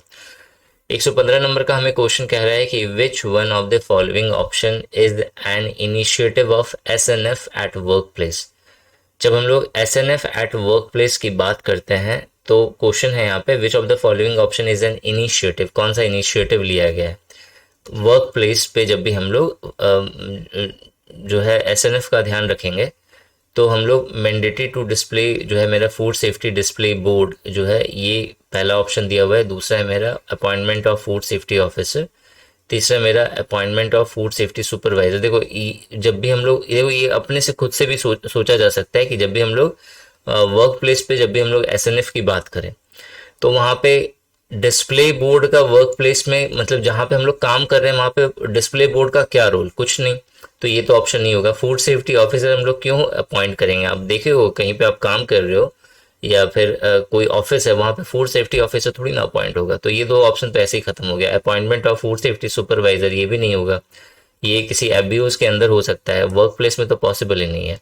ऑरेंज बुक को जो है हम लोग जो है डिससेमिनेट कर सकते हैं, मतलब वर्कर्स को बांट बांट सकते हैं, तो ये काम हो सकता है। तो ये जो है राइट आंसर होगा। ये तुक्का भी माना जा सकता था इस क्वेश्चन का। क्वेश्चन नंबर 116 हमें कह रहा है दी बैकबोन ऑफ इन्फोलनेट इज। इन्फोलनेट का जो बैकबोन है वो है मेरा एलएमएस। एलएमएस का फुल फॉर्म आप कमेंट सेक्शन में कमेंट करके बताइए। नहीं पता जिन्हें, वो वेबसाइट में जाकर के सर्च कर लेना, दिख जाएगा आपको। क्वेश्चन नंबर 117 है for how many years at least auditing agencies have to maintain auditing records. Sir बहुत इंपॉर्टेंट है, एकदम याद होना चाहिए। 5 साल इसका राइट आंसर होगा। क्वेश्चन नंबर 118 है brown dot is used for dash type of food product. दो तरह का जो है डॉट होता है, एक ब्राउन डॉट होता है, एक ग्रीन डॉट होता है।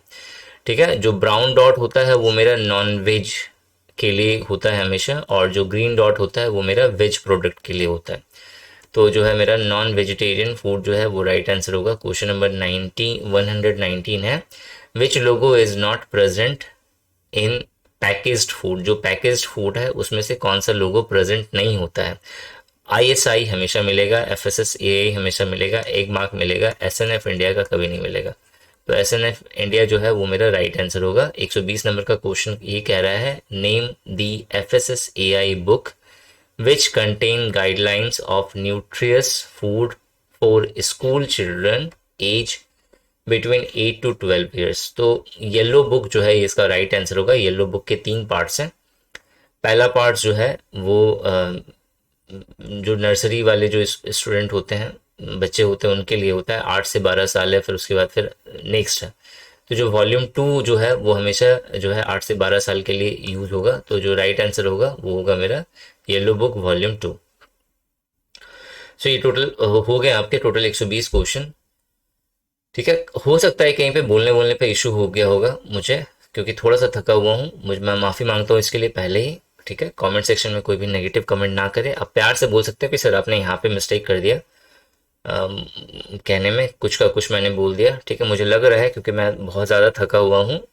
ठीक है, तो उसके लिए मैं अभी दोबारा सॉरी बोल रहा हूँ आप सभी से। Thanks for watching this video and wish you good luck for your paper.